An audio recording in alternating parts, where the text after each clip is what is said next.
Syllabus. I actually have one too. Thank you. So let's talk about this with our Thank you.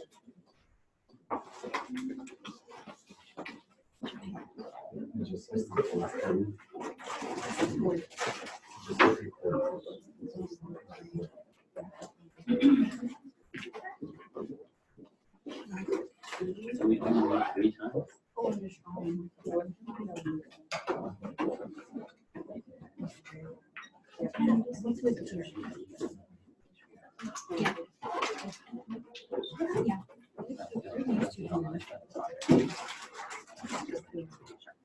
All right, greetings, salutations. Good to be here with you folks. My name is Tom McIntyre. I'll be your instructor for SPED 702. Welcome everyone here and to our folks at home. This device is known as the OWL, and it is showing a 360-degree view of the room. Plus, it also zooms in a frame to whoever is speaking the loudest at that moment. So during our quiet sessions, we'll be able to focus in on whoever is contributing. Those of you at home, please feel free to contribute. Just unmute your computer and feel free to say, excuse me, or tell me you've got your hand raised, and we will come to you for your contribution. Well, to the uninitiated, to the uninformed, to the yet untrained, great behavior management is indistinguishable from magic. And people will say out there in the field, you know, you either got it or you don't. And most folks who don't didn't get the training. And help me out again there, Ken. Thank you, sir. Of course, we have it set a little bit too far. Let's back up the bus. Now, that was our do now activity that we'll have on the board when we do meet. And this is something required of all teachers in New York City schools, that when the kids enter, there's an activity for them to do on their desk, displayed in some manner. And the kids are then, as soon as they walk in the room, are engaged, versus allowing the kids to roam around, talk, and then it's difficult to pull everybody back in. So this is one of the great behavior management techniques. Engage the kids the moment they walk in the room. Anybody recognize this young fellow? 39 years ago today, that was taken in a professional development session a couple of days before the kids arrived. And I had the usual menagerie of myriad feelings and jumbled emotions. I was anxious because now I had to walk the high wire without a net. I wouldn't have a cooperating teacher showing me the ropes. And so there was that anxiety, but I was confident because I'm good at getting along with kids. I just connect with kids, even the tough ones. And so that was my confidence level. But as the year ensued and continued on, I found out that I wasn't getting, or I did not get, the training that you folks are getting here in our childhood special ed, adolescent special ed, deaf ed program. Which one am I forgetting? I think those are covering the folks who are in here. And we focus very much, along with history, theory, philosophy, all of that, we focus on what to do and how to do it. And in fact, your program is one of the few around New York State, the nation, and the world where we say, you know what? The linchpin skill of teaching is being able to help the youngsters make good choices and to engage them. And if you're not good at classroom behavior management, then nothing else productive happens in that classroom. It's a linchpin skill. It's important. And we said, we're going to dedicate a whole course to this. So anyhow, I found out that I didn't get that training, and I was set up for failure. And I was experiencing it on a frequent and an intense basis. But not being the type of person who gives up easily on a life dream, I engaged in self-study. I sought out the support of others. And I found myself a quick study in most areas, the academics, classroom management. I was reading the ideas, I was getting the ideas from colleagues, and they were still failing.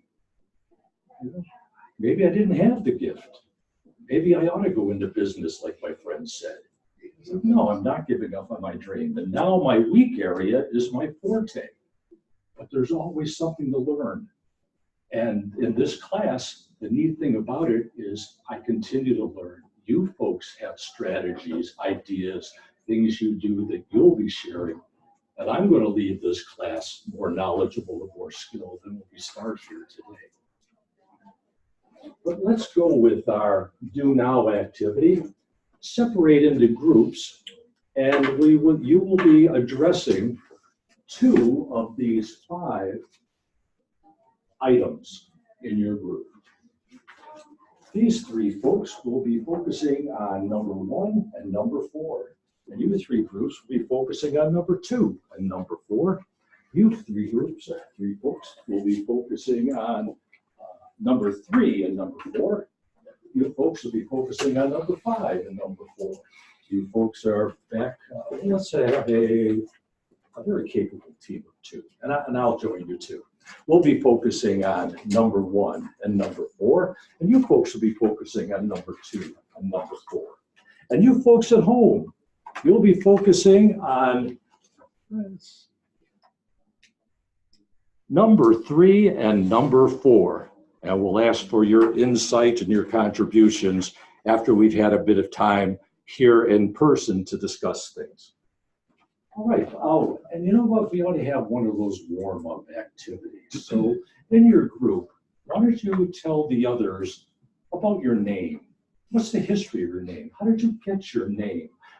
What happens when people try to say your name? Have you decided to go by another name?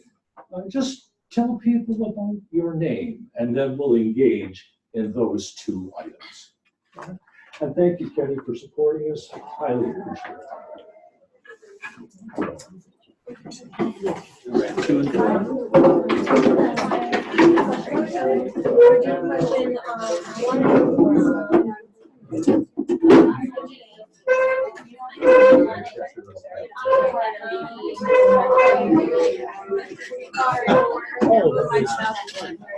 Should the reason for misbehavior concern us? If so, why? How does the reason and action impact us? Or should the reason be unimportant to our decision making? 0 tolerance, way to go. So should the reason for misbehavior concern us? Reason is concerning. That's okay. I'm just saying.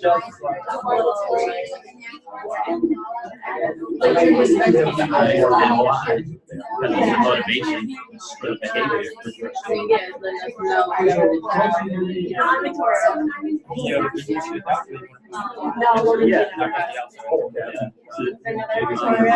It's like a little bit of diagnosis.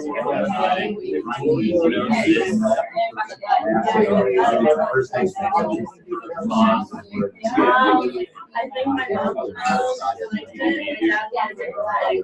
just lets me know that to be able to engage support them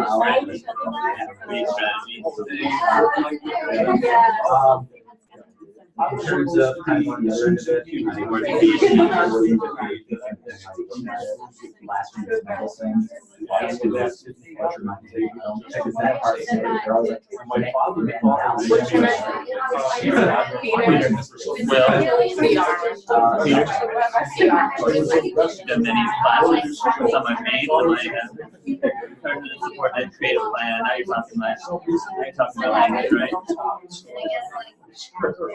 right? And that plan could just be like a rewards chart.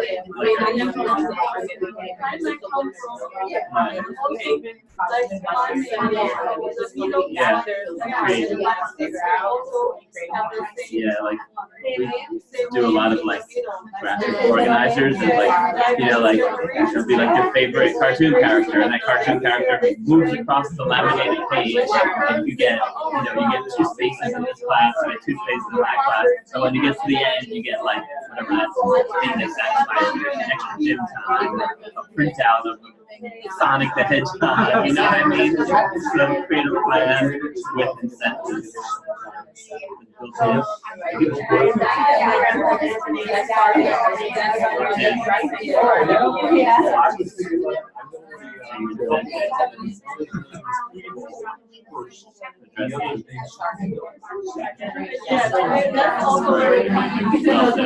You're going to be ready for September 9th.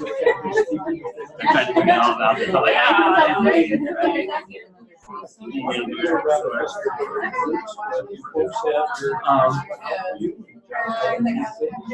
Perfect. Thank you. I think we covered that. So, and then I think we agreed that 0 tolerance is obviously not the way to go because you get so much more. Yeah. We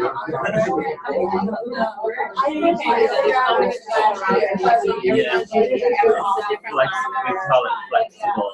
I expect you to be flexible, therefore I too can be flexible. So flexibility is essentially used here. Yeah. Flexibility.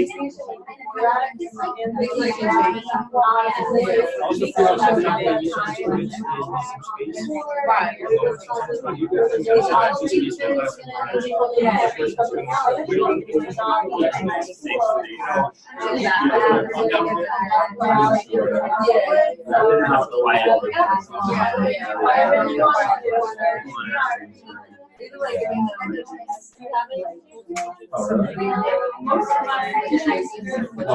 Down corner.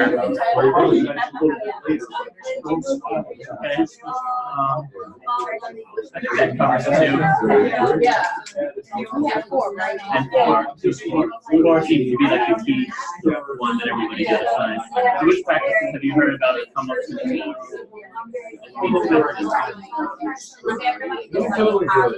yeah, like work or well, that's the thing, it's all about thinking. You have to know you're in a safe environment. PBS. PBS, positive behavior support. You teach Peter? I work hard to use elementary, yeah. Is it a special ed? No, we have a thing called turning, so there's like a dedicated time to earn incentive or reward. Yeah. Yeah.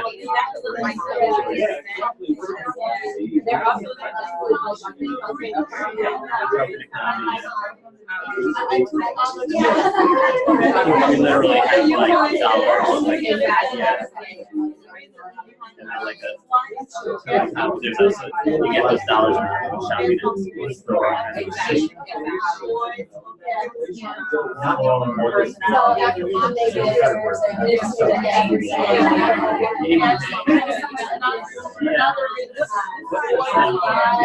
Applied behavioral analysis.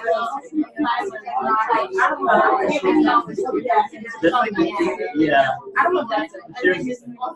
There's another philosophy.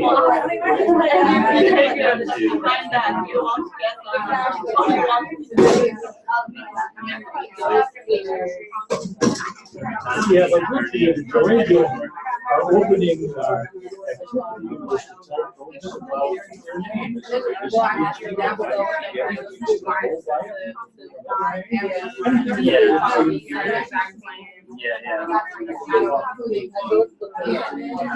Yeah, I think you're also. We have these things like that are like respectful tickets.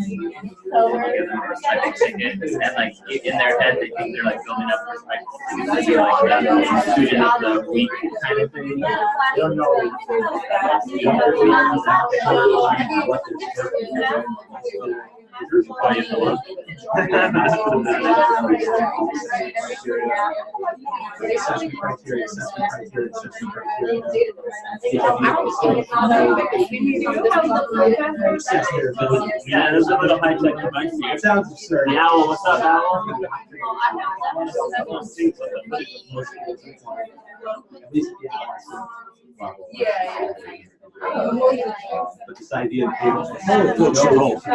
We still have about 3 minutes in this activity, and then we'll reconvene. it seems so clear to you, but the student doesn't know anything.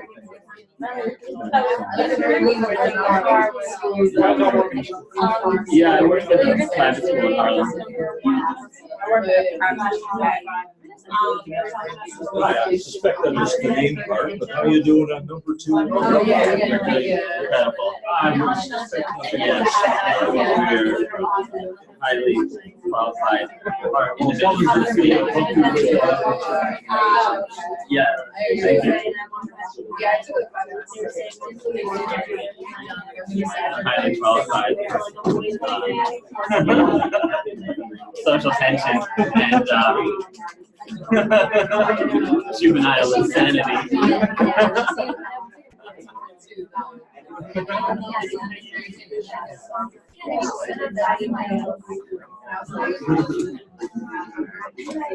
Oh, we're done with the report. Yeah, number 4.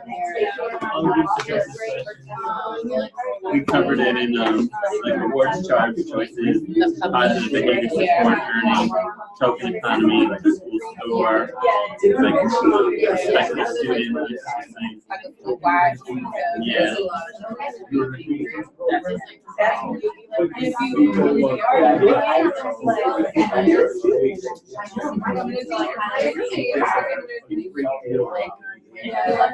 Basically just bring candy and Jolly Ranchers.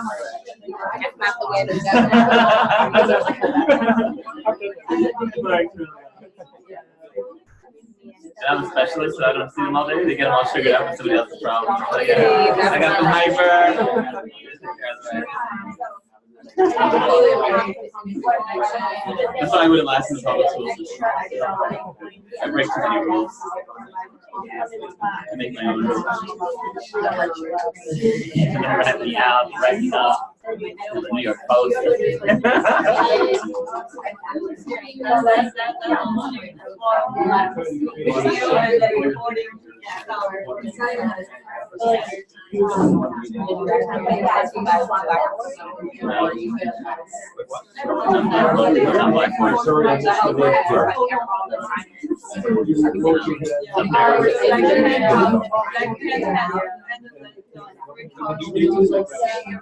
Yeah. Is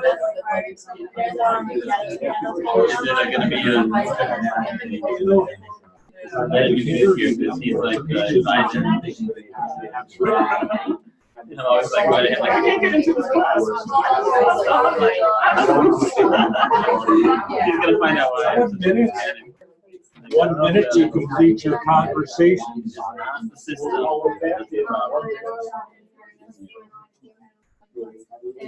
What have you seen so far? What are the highlights? One thing that I find I've never taken it. No, you've had it before. What are the classes? This idea that I was trying to get shallow.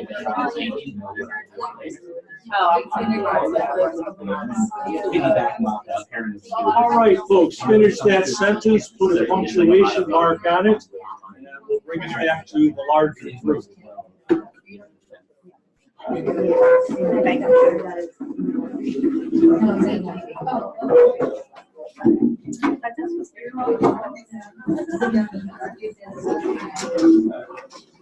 Be aware that anything we're covering here this evening is there will be no test, there will be no quiz, there will be no paper on it. Certainly, you'll want to use this material in some of your assignments, but in and of itself, there's no assessment of it at the end.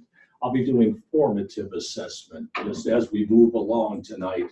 Do we seem to be in the ballpark with regards to ideas, or to mix metaphors on the same page of music, same line of music, and maybe even on the same note of music.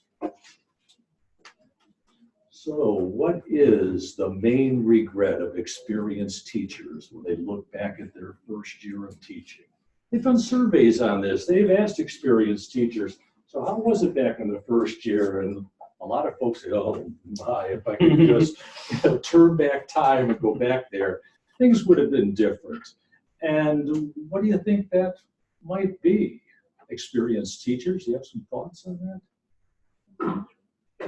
Do you have any regrets or things? Well, you certainly feel good about that year, but what might you have changed? What would you do differently, Michael? I think maybe like reach out for more support and like mentorship.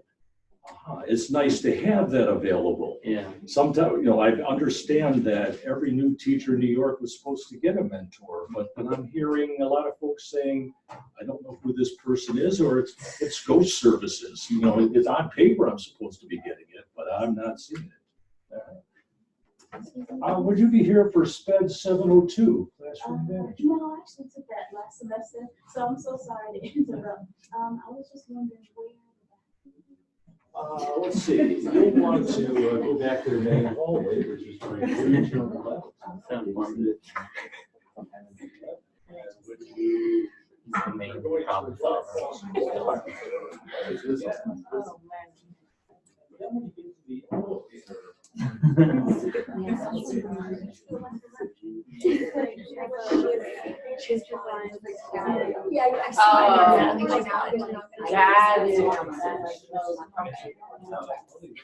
mean, I could show that.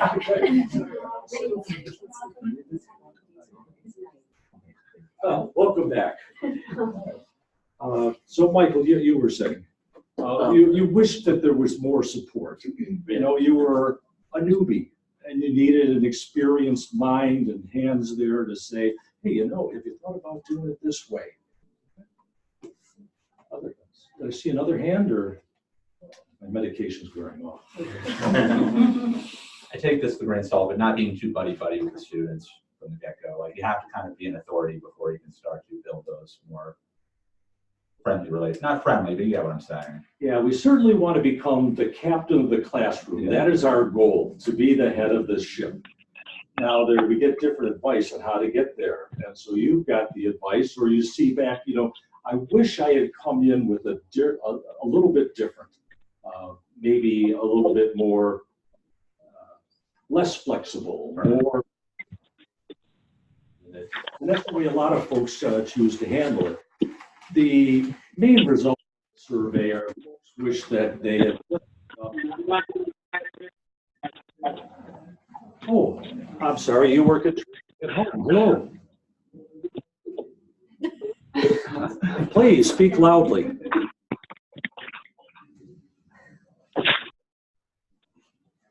I'm sorry, the sound is not coming through very well. All right, and that is our first technical glitch of the evening. Well, I don't have an email way to send it or text. We will just thank you for your effort to distribute. I'm not sure where to go for this, and we'll talk with our tech expert about fixing it in the future. Thank you. They had set up a system, a structured system that they had designed, implemented, promoted, and enforced. And we don't mean that in a heavy-handed way. That the system we devised is followed. Unfortunately, we get a wide spectrum of ways of handling it when we haven't been trained. Some teachers say, I'm going to love my kids. They're going to love me back. We are going to have this happy learning climate. And then on the other extreme, the other end of the spectrum, don't smile until Christmas, Hanukkah, Kwanzaa, one of the winter holidays. You got to stay cold till it gets cold. And we think that the answer is probably somewhere in between, that we need skills. We have a lot of research in classroom management, and a lot more coming out that is showing the benefits of. Hey, hello. Hello. Yes.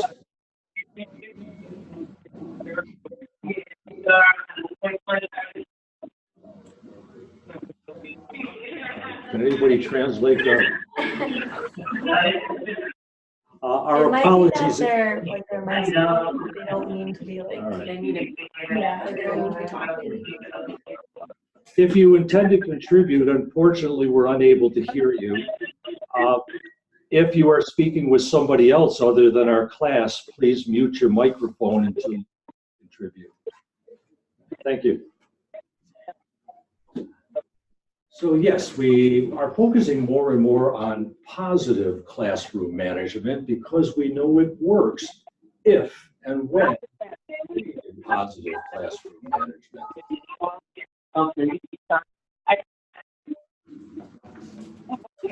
Me too. So,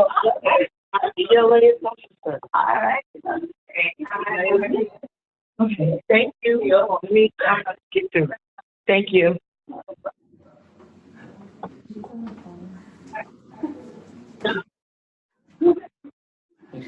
Hello, Diane. Diane at home. Would you please mute your microphone? Yeah, I think they can hear us. Hello? Hello. Is this Diane? Oh my, yes it is. Oh my God, can you hear us? Oh, that's great. Hey, did you want to contribute to our discussion, or were you talking with some folks at home? Actually, I'm leaving work right now, and I was talking to another teacher within the building. If you Sorry could, about that. I'm going to mute us because I was doing two things at once. all right. Thanks. Sorry. That's all right. Oh, I got the mute. I got it. Where's the mute? Now, see if I can regather my thoughts. Oh, so, and when should we start our classroom management? Okay, first day of school, and when are we going to address rules, regulations, ways of handling situations? We would address it. The first day. Yeah, first day, first hour. I mean, we've been planning it before school starts, but now that we're with the kids, along with the get to know you activities and the organizational activities, we also want to focus on, well, how do things operate in our classroom? And you have a learning module on our Blackboard site where we'll talk about it. Well, how do you get started and set up a system and engage in, set up routines and procedures? Okay, so we'll get into that. And for those of you who had this question, I believe it was item number 3, am I correct, group? What are we trying to accomplish by having strong, and again, I don't mean heavy-handed, but strong, structured, positive classroom management? What's the end game? What's the end goal? What are we trying to, what do we hope will be the outcome of all of this? We said we would like to have students engaged and be on task. And then also to create a positive environment in the classroom where everyone's respected and we're listening to each other, this environment of openness among the students.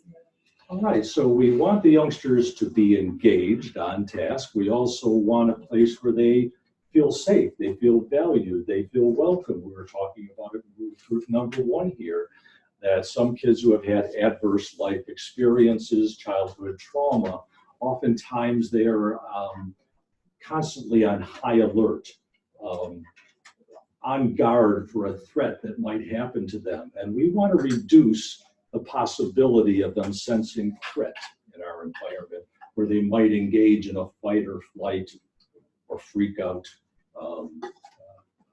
episode. And do we have another group that handled number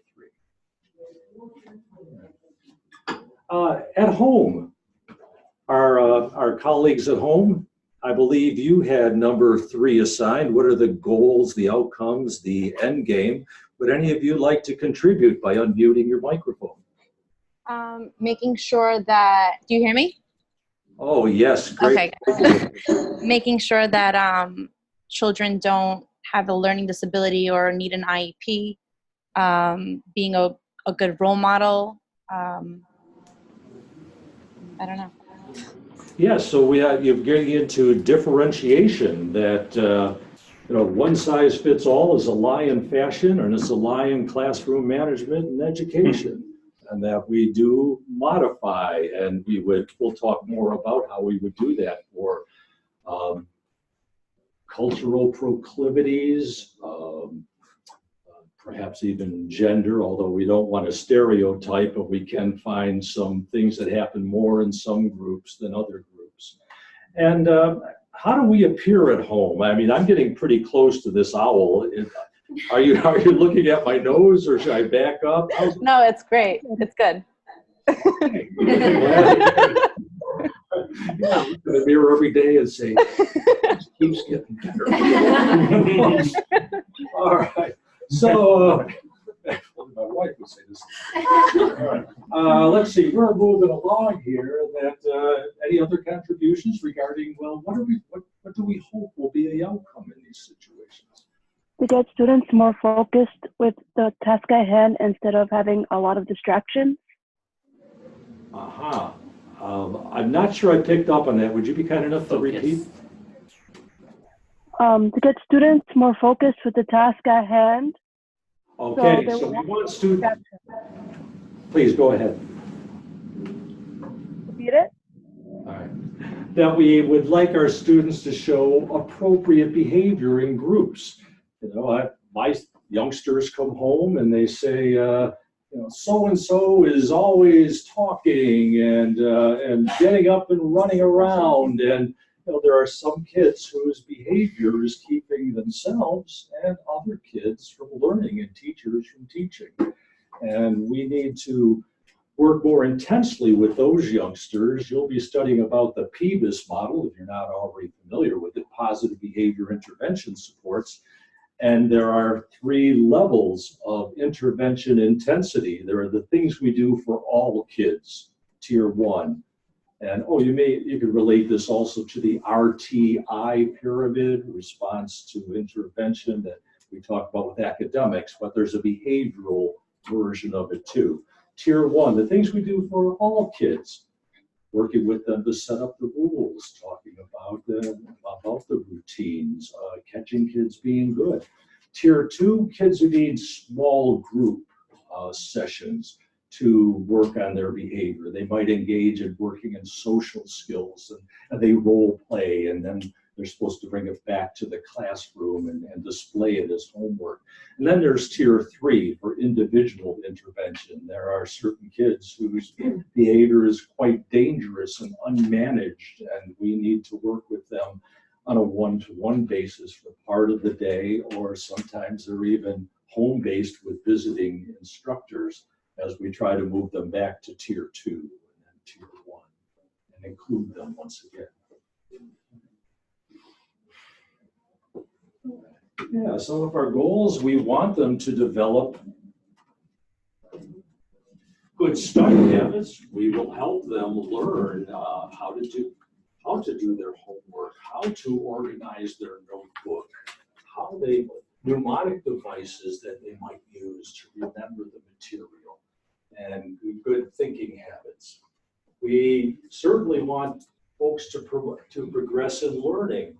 This is something that's just in our human nature. We need to see ourselves improving in some areas, most areas of life. We want to say, I can take on more responsibility. I've mastered Mediterranean cooking. Now it's time for Thai cooking. That you want to advance, you want to see progress. We naturally love to learn. Unfortunately, some kids have trouble with that in the schools, and their desire to learn, their motivation is impacted. We need to help re-inspire them, help them to develop that love of learning again and progress. That we don't just do something because we got to do it, although that's part of life sometimes. But can you do it because you can see the benefits of it, the importance of it, where it's enjoyable. And yeah, we want kids to be socially acceptable within groups so that they are able to learn and assist others in learning rather than impairing others in their learning through self-regulation. if we can build self-regulation in kids, that we won't need as much outer regulation, outer control over their behavior. So why do kids misbehave in school? Which group had that? This item. The number 2. I think that was number 1. That was number 1?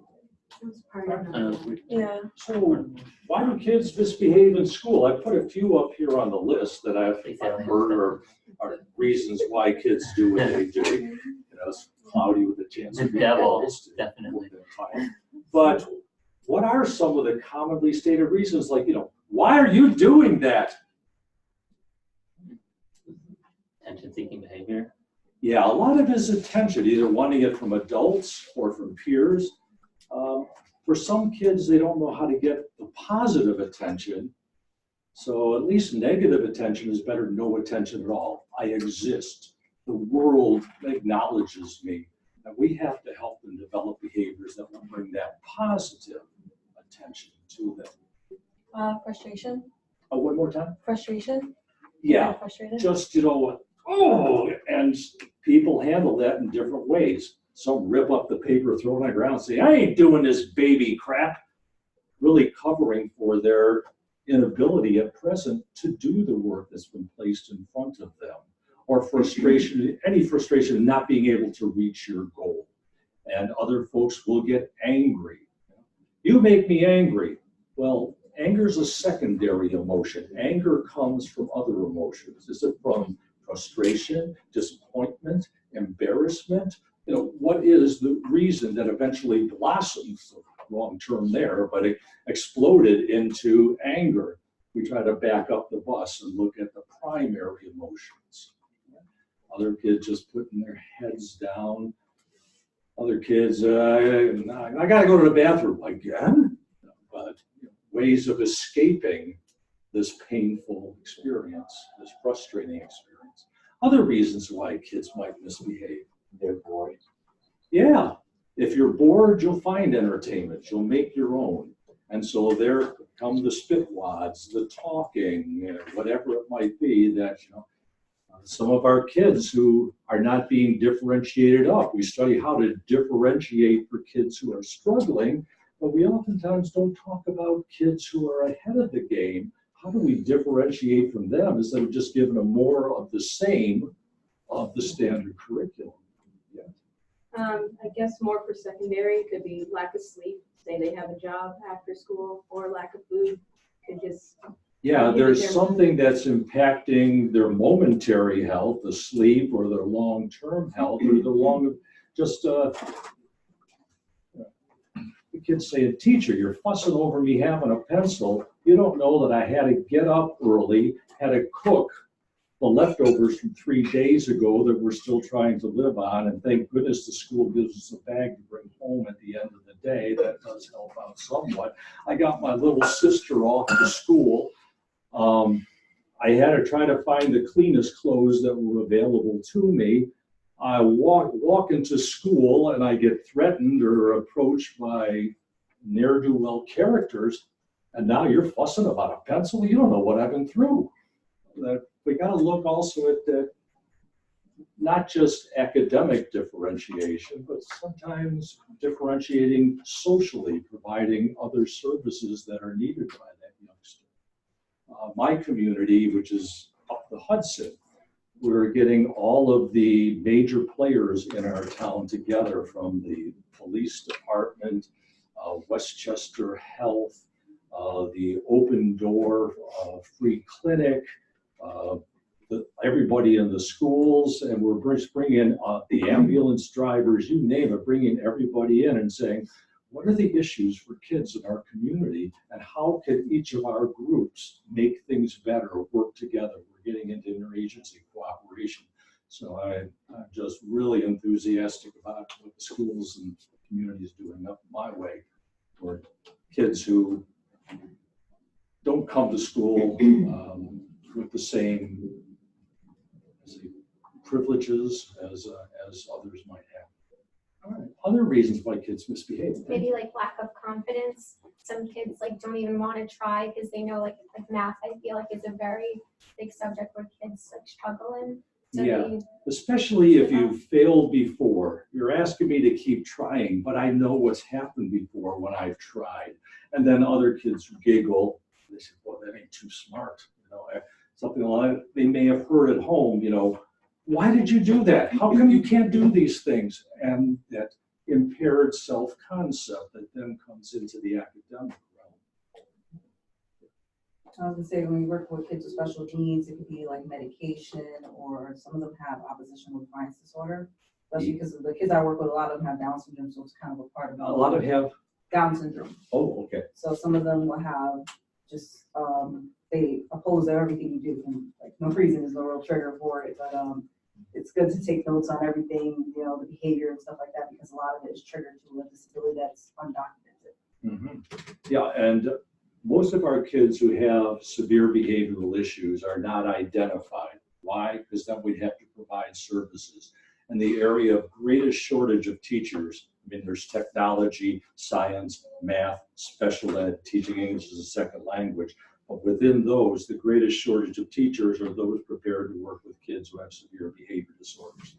We have a program here at Hunter College. It's one of the few in the country that isn't at the doctoral level. And but yes, you've got kids with diagnosed and undiagnosed behavioral issues, or we have compounding issues, a kid with Down syndrome, and which typically we think of a delightful, happy personality, but that could get that you can have the oppositional defiant disorder coming in, you can have physical issues coming in, medical issues coming in. Yes, Jane. I remember you mentioned in another course that there have two reasons before the behaviors. One is to get something, and another reason is to avoid, to escape something. I believe that's leading into our next slide. Jane, who's in our PD program.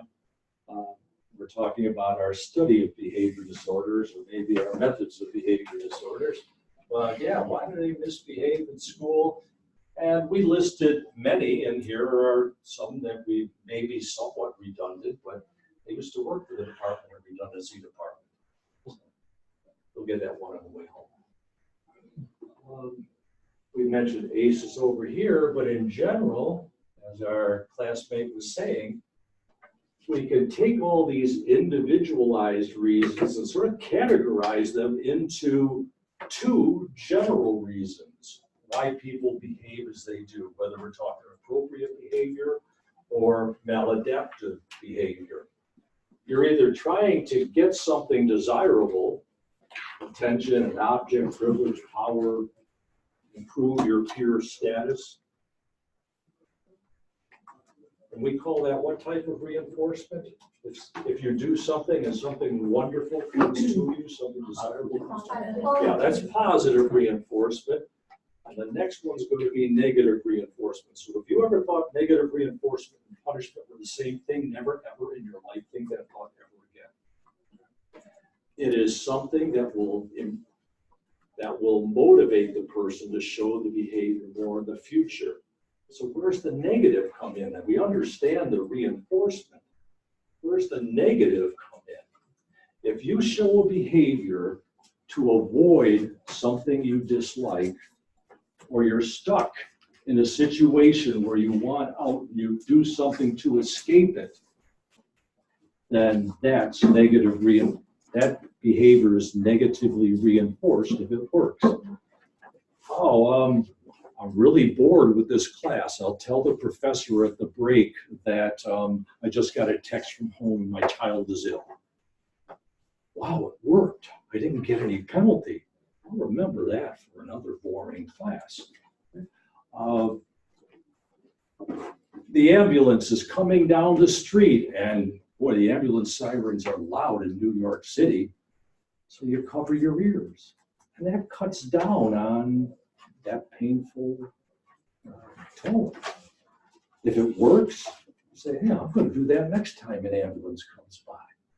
Nothing desirable came to you. You didn't get positively reinforced, but you made something go away, at least partially.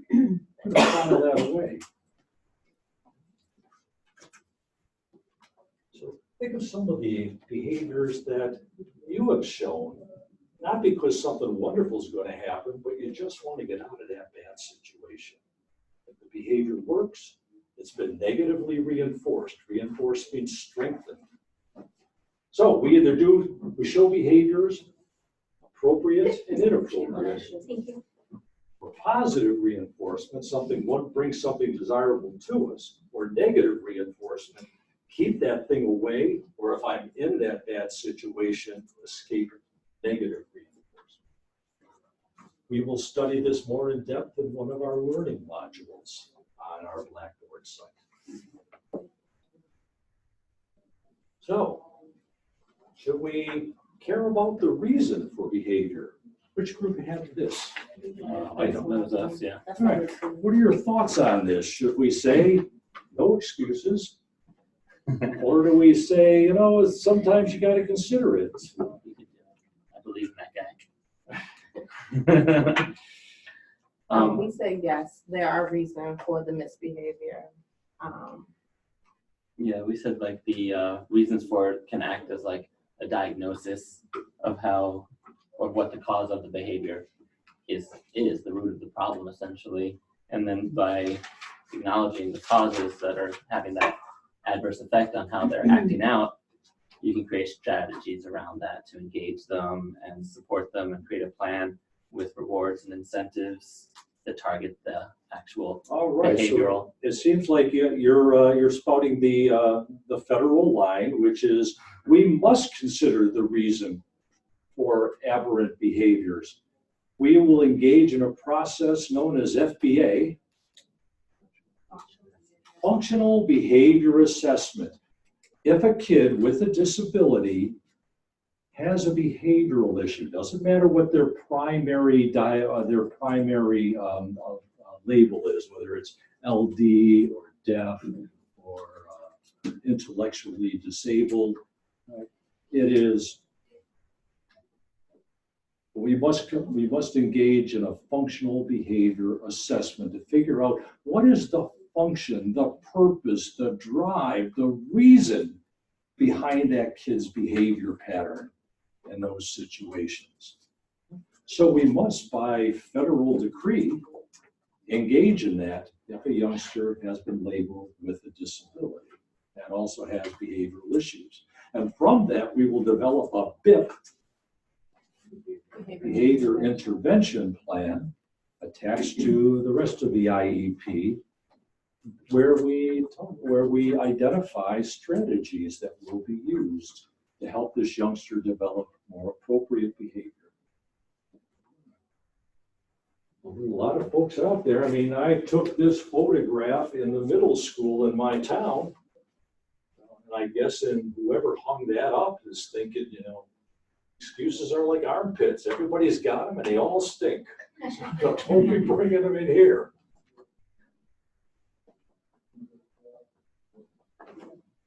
And now this was for everybody. You've heard advice from teachers, from the general public, from parents about what you should do that will work. And what might work with particular kids or in general, what advice has been offered to you with regards to put this in your quiver? This has got to be one of your target arrows for behavior. Keep it available. Put it in your toolkit. It should be one of your utensils. Thank you so much, and thanks for joining us, by the way. How you doing, Professor? I'm doing fine. So the mood meter tends to be a common one that teachers always recommend to other teachers, some type of. For some reason, I'm just not hearing that. Could you start over? The mood meter. Ah. Yeah. Okay. That's something teachers. I've seen a mood meter, a number of variations on that. Are you imagining a dial that goes from green, yellow, red? Are you imagining clips that go up and down? For my students, we use an app. An app? Mm-hmm. They have a mood meter app, and it gives them other vocabulary to actually identify with them. Right, and the name of this app? Movie app. That's a good name. You should. All right, and so the kids can have their cell phones out in your class? No, they come to the smart board and we do it like in the morning. Oh, I see, so it's good, and so you're managing the situation. Yeah, after and fourth grade. Super duper, thank you. Other things that have been suggested to you?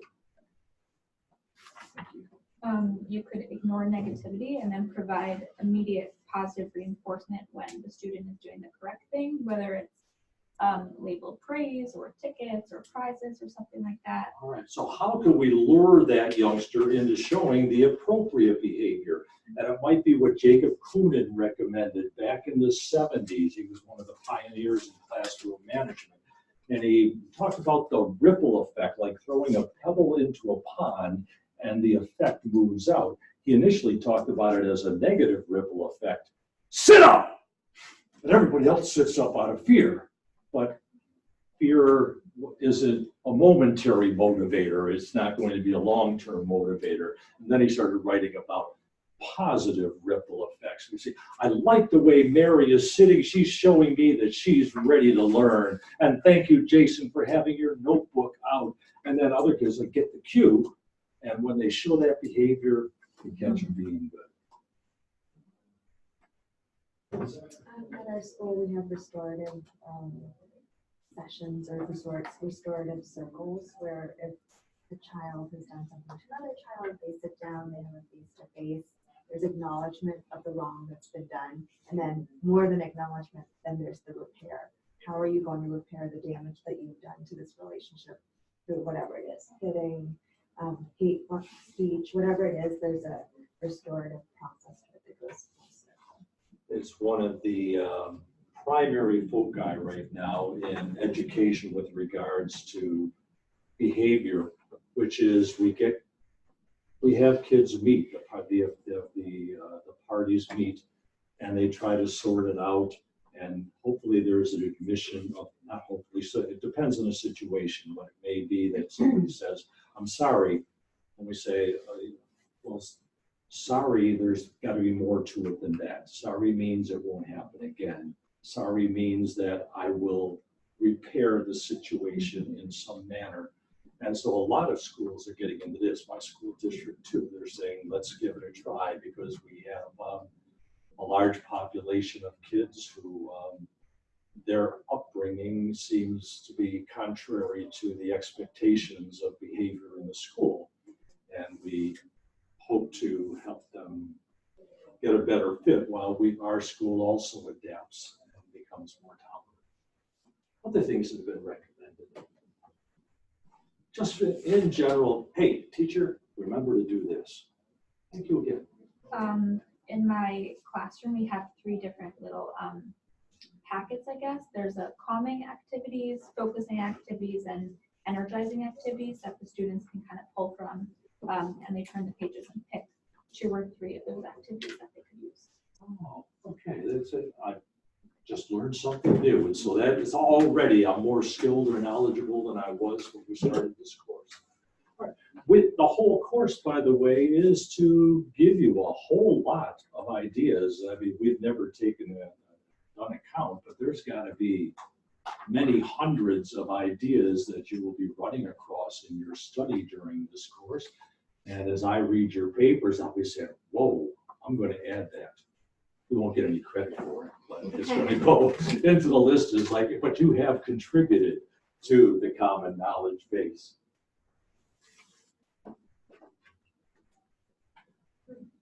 And as we move our way toward the syllabus, and we'll go through a general overview of all the things we do, they can be pretty much situated into one of 4 categories that make up classroom management and create that environment that we want where it is structured, it is organized.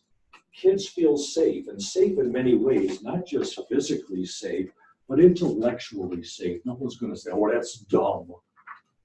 Emotionally safe, and no one's going to pick on them and a characteristic that they have or make them feel small, and they will feel socially safe, that they will be accepted as a member of the classroom rather than ostracized. Thank you for taking notes, and please continue to do so if you wish.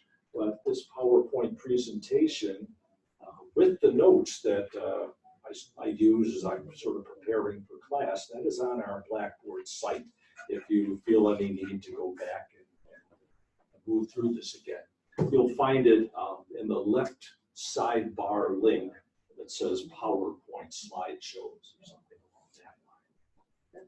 Yeah, kids need to feel valued and respected, that I am an important contributing member in this classroom, and I will be recognized as a team member, and I will be valued. We want kids, of course, engaged, task-focused. As we look at these 4 areas, the first is classroom organization. How do you provide structure and sort of background structure? It isn't what we're doing in the moment. It isn't us. It's what we set up that influences the behavior of kids. Like, how can classroom design influence youngsters' actions and contributions in the classroom? How did you decide to set up your classroom? Experienced teachers, and what was the purpose of putting that over there and this over here? Creating a space that allows for mobility. Sometimes a lot of the classroom management is using nonverbal cues and proximity to people, to students, without actually calling them out on bad behaviors, but just being close to them can cause that behavior. So you want to be able to move around your classroom easily. Yes, without any obstructions. Okay. So you can just sort of roam by and, oh, here comes the teacher.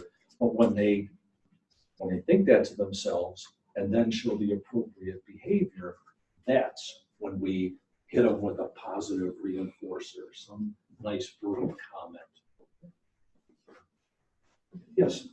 Something that can work is having students decide where to sit in the classroom, because and you would ask them what are their reasons for sitting wherever they choose to sit. Some students would say that they need to leave, but take a break, so they would sit by the door. Or some students would say that they need to hear better or see the board, so they would sit in the front. Or some students prefer to sit in the back. Like, I guess those are like some students who want to be. So you're saying you do allow kids to sit where they wish, or you tell them where you'd like them to sit, but then you say, okay, yes, we can definitely move and accommodate that. Yeah. More like that. For those of you in the adolescent program, you'll be watching a video where the teacher is very much a believer in, I set the seating pattern, you will be there, and you will earn the privilege of moving to another place. I find that to work a little bit better. That's your style? And it's just that, look, when I looked over the roster, some of these names were familiar, and so I want to be sure that this youngster experiences success by being near me, near the instruction, whatever it might be. And then it may come a time where this kid has earned that privilege of moving to another place. For this period, we'll give it a tryout. Oh, I think we can go 3 periods. Yes, Madam. In China, our classroom is more like the right picture on the right. And in here, when I do the observation in the elementary school, no matter it's private or it's public, they usually have the Zooms like this. This part is a library, and this part is science corner. This part is a calming corner, and this part is like other things. So they use the tables to group the students so they can moving around. For another picture in my when I grew up experience, like we all sit in our desk, more like that. Yes, and there's been research on the design that being set up in rows, we do find that the kids are more on task. But are they learning as much as when they're in clusters?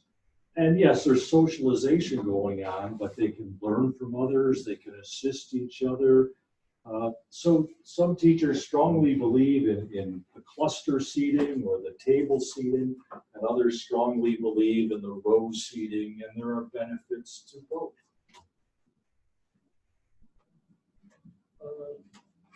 Now, something in these classrooms that contributes to no misbehaviors, you just don't have kids in the class. But there are some things you consider when you're setting up the classroom, that we find that if you have large open spaces, that just communicates to the kids, wrestle, run, fool around. So you've got to have some break, like perhaps this, if you were have to have a big open area.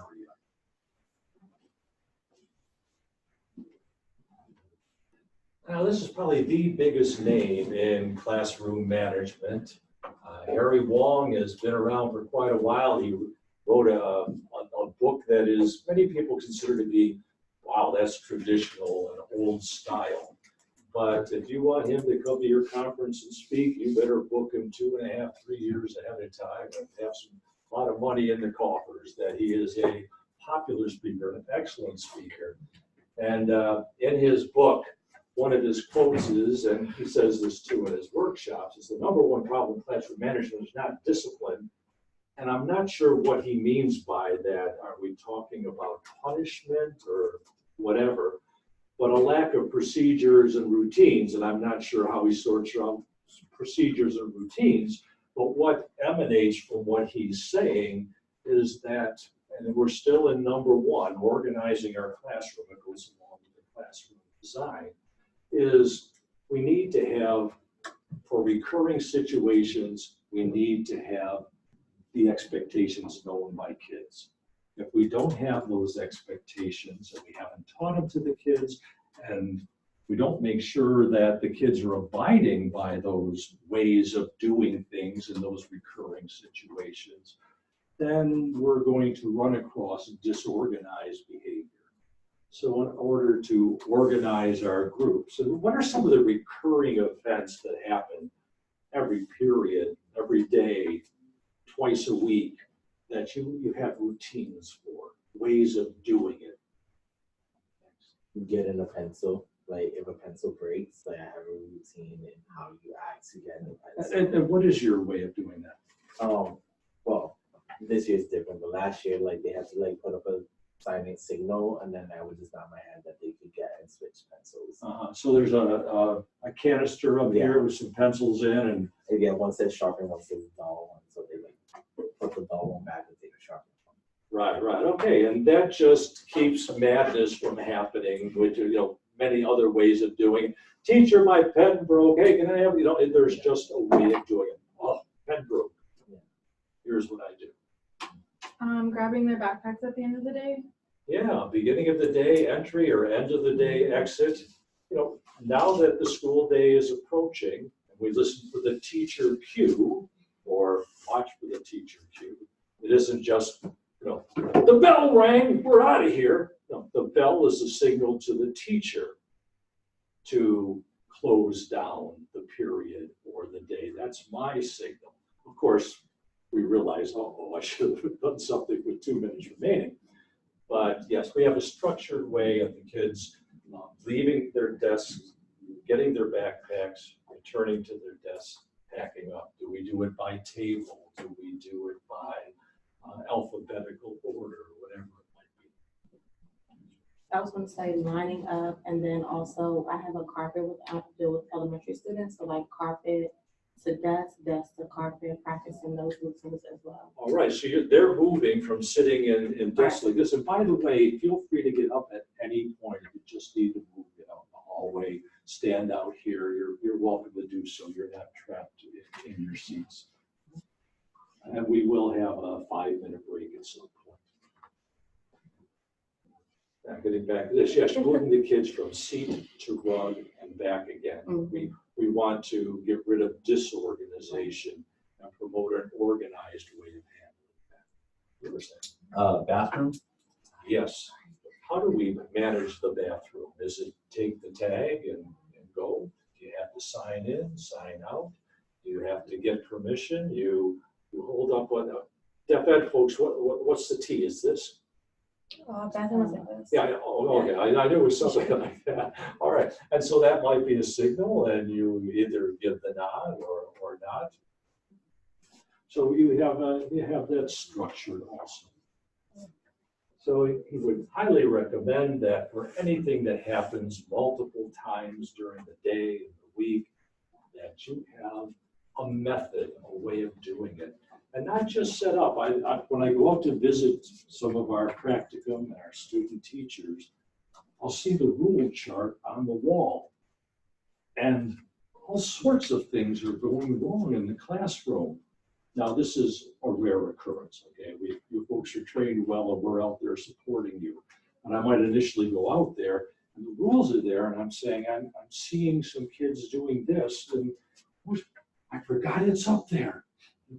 Set up the system in the beginning. We were consistent in the beginning, then got lax. And the kids started doing things that were a little bit off base. Well, it's not that bad. And it kept going and it kept going because we didn't stay with the plan. We have to be consistent. Then the kids will develop inner control so that we have to exert less outer control. And same with routines too. Seeing kids getting up and doing certain things. So what's your routine? Well, in the beginning of the year, we were doing this. Think we can reinstate it?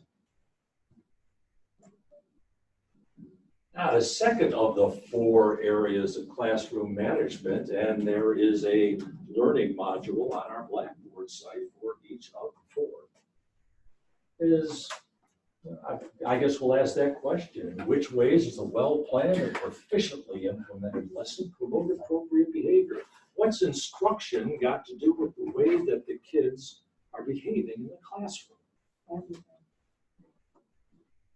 Oh, thank you. Instruction has to do with everything, how much they're focused. Louder, please. I said that instruction has to do with everything as far as like appropriate rate, behavior, tasks, everything. Like anything that has to do with the students.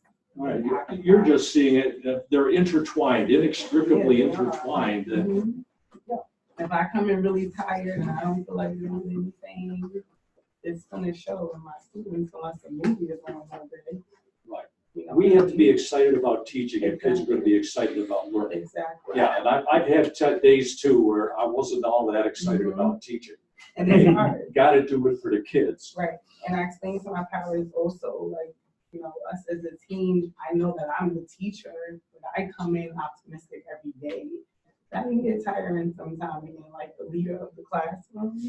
And they're coming in and sometimes they're a little sluggish and it's like, you know, your attitude goes into my lesson. And my lesson has to do with and yeah, so your support people are unintentionally sabotaging your instruction at times, although usually they're supporting it out. Right, but it happens. All right, how else? We got to have a well-planned lesson. We got to implement it well if we're going to have the kids be motivated to engage in it. Can we add some novelty to it? Can we differentiate it so that the kid doesn't just see, I don't know, a bunch of words or a bunch of numbers and a bunch of problems to do, but says, wow, this is a brain burner, you know, or wow, and is interested in engaging in the task. Well, I do some STEM with my students. One more time? STEM science. Okay. Yeah. And I find that often when kids are like they're doing something more hands-on, they're more engaged, and they're more like if they're building something rather than just looking at something. Yeah. That if I can actually touch it, create it, be a part of its making, and certainly we got to do pencil and paper. That, you know, that's part of life. I mean, you know, we all engage in that. But is there some way that I can capture their imagination and involve them in making it? Right. Yes. I found my class, the kids know that they have to interact with each other. So when I do the whole I do, they do, we do, they really pay attention to what I do because they know they're going to be coming up on board and sharing it with the other students. So it's kind of, they anticipate that interaction. Yeah, the typical structure of the lesson is I do, and then we do, and then you will do. Now that you've seen me do it, had some practice with others, you're out on your own, call me over if you need some assistance or seek peer assistance, however you've got it set up, whatever your routine is for that.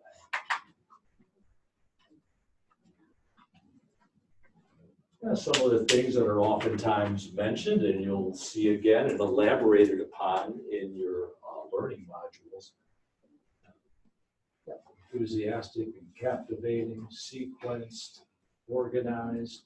There's a flow to the lesson. You'll be reading about Jacob Kunin's ideas on managing behavior with your teaching style. And that you want to avoid breaks and things like, oh, did everybody bring in their permission slip? Well, you don't do that in the middle of the lesson. We know that if you've got the brain engaged and then you take it elsewhere, getting those same brain waves back, I forget what the alphabet, I think it's like a B wave or something like that, getting those back takes about 5 or 10 minutes. And they also have done studies where people will say, I'm a great multitasker. I can do my primary job while TV is here and I'm texting with friends and I'll take a phone call. They look at how much was done between people who stick with one task and people who say I can multitask. Find out people who stick with a task till they're done accomplish more in the course of a time period. And that multitasking takes your attention away from what you're doing, and it takes 5 or 10 minutes before you're settled back in at the same concentration level. Involving the kids in the lesson, as our colleague was talking about with the STEM or STEAM, depending on whether you include art in there.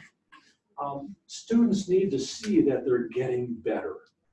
You know, if they're stuck in the mud, they're not making any progress, that's when kids become disheartened.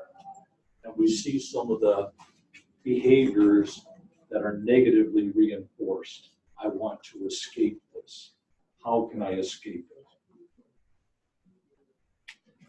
And when you come back from your 5-minute break, we'll talk about the 3 parts of teaching with the universal design for learning. Just 5 minutes, but take a break, rejoin us. Those at home, go to the refrigerator, get yourself a glass of juice. We'll see you in 5 minutes. To get credit for being here tonight, I have the attendance sheets up front. Find your name, make a check under first class.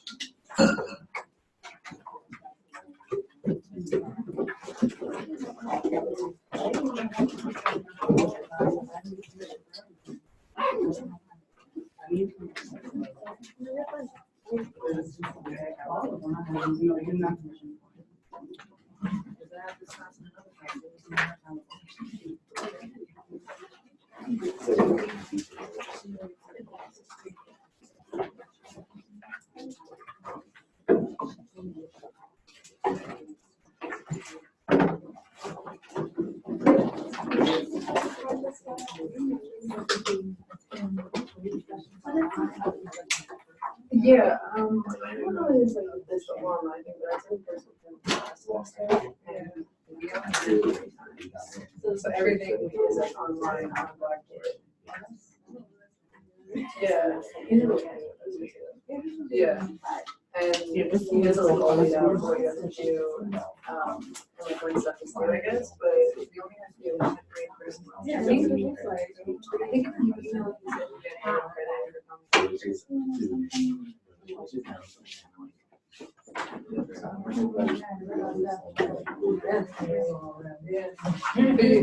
video, I guess, is an option too. Some people like it. They combine a hybrid and an online. There's even another person this too. We're going to be here 3 times. Oh yeah, I think I saw that. I was going to put it before. It's on the first page. On the first one? Yeah, it's today, October 10th, Oh. and December 20th. Thank you.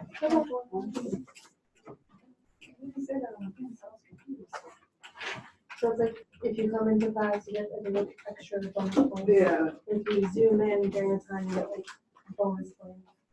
And then if you don't, it doesn't, you just don't get any bonus points. Oh, okay. All right, thank you. Yeah, no problem.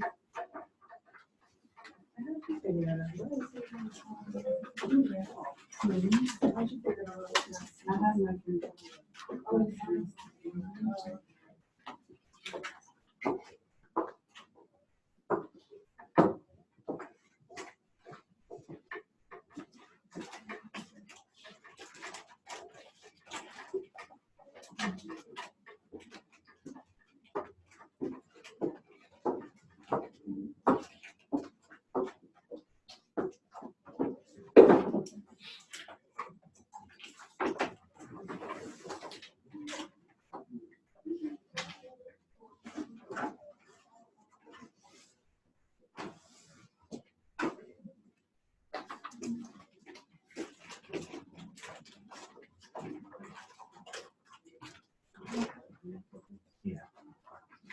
Did you see that email? Is that?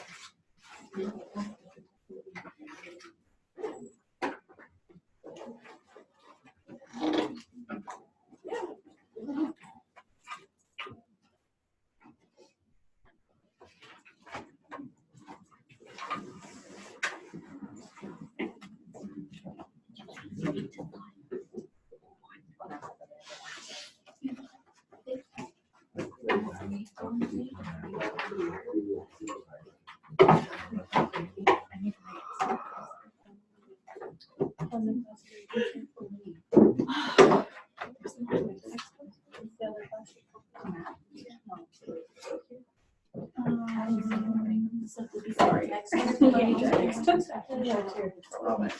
guess we do meet for the writing. Right, but we're not meeting the math class. She said she don't introduce any person. We'll start up in 1 minute.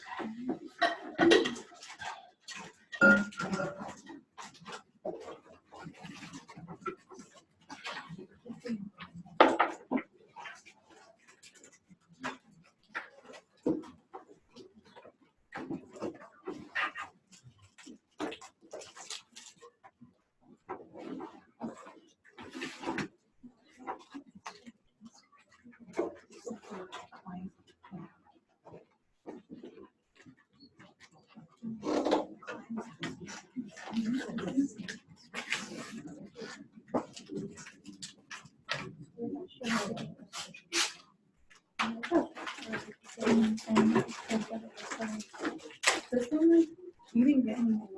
Yeah. I emailed him and he's like, oh, I'm so busy. I talked to my advisor to go to his office with him, and he like got that notification. She said we should look at some form. All right, welcome back. And to our folks at home, I'd like to give you the bonus points for attending this evening. I see 4 folks on who are attending from the distance. And would you please send me an email sometime tonight stating that you attended this session, and then I'll give you credit for being here. So thanks for being with us here tonight, traveling through cyberspace to be here. Well, we were focusing on how do we captivate, inspire, engage. And one of the ways that we special educators have always focused on, but it's become a bit more delineated over the last 10 years or so, is through the universal design for learning. And gosh, you may be familiar with universal design, the curb cuts that are put in for people in wheelchairs, but then parents with baby strollers, kids on bikes, everybody benefits from those curb cuts. A ramp instead of stairs, great, everybody can use a ramp. I don't know, earthquake handles and the toilet stalls, I'm not sure what those are all about. But what is universal design for learning? We take universal design into, anybody familiar with it? Want to give us a ballpark Yeah, thanks for bringing us into that ballpark. I'm familiar with it because they talked about it in our training universal design. It's basically like a resource for schools to utilize or teachers to utilize in the classroom, basically like addressing differentiation for all types of students, even genetic students. Yeah, that universal design for learning takes universal design into the cognitive realm. How can we help kids learn academics or behavior? Because you learn behavior just like you learn academics. We teach it to them, and there are best teaching practices. But in universal design for learning, there are 3 realms that we can focus on. We can differentiate how we present the material to the learners. I guess we're differentiating here tonight.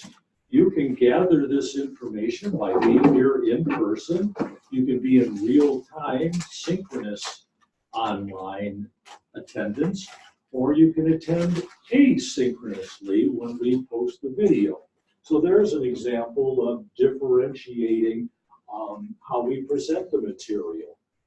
For some of our youngsters who have great difficulty reading, we will still teach them how to read better, but it might be that we have them listen to an audio tape or watch a videotape on what the other kids are studying by reading, just because that will at least get the information into their heads. We don't want them to struggle with that information.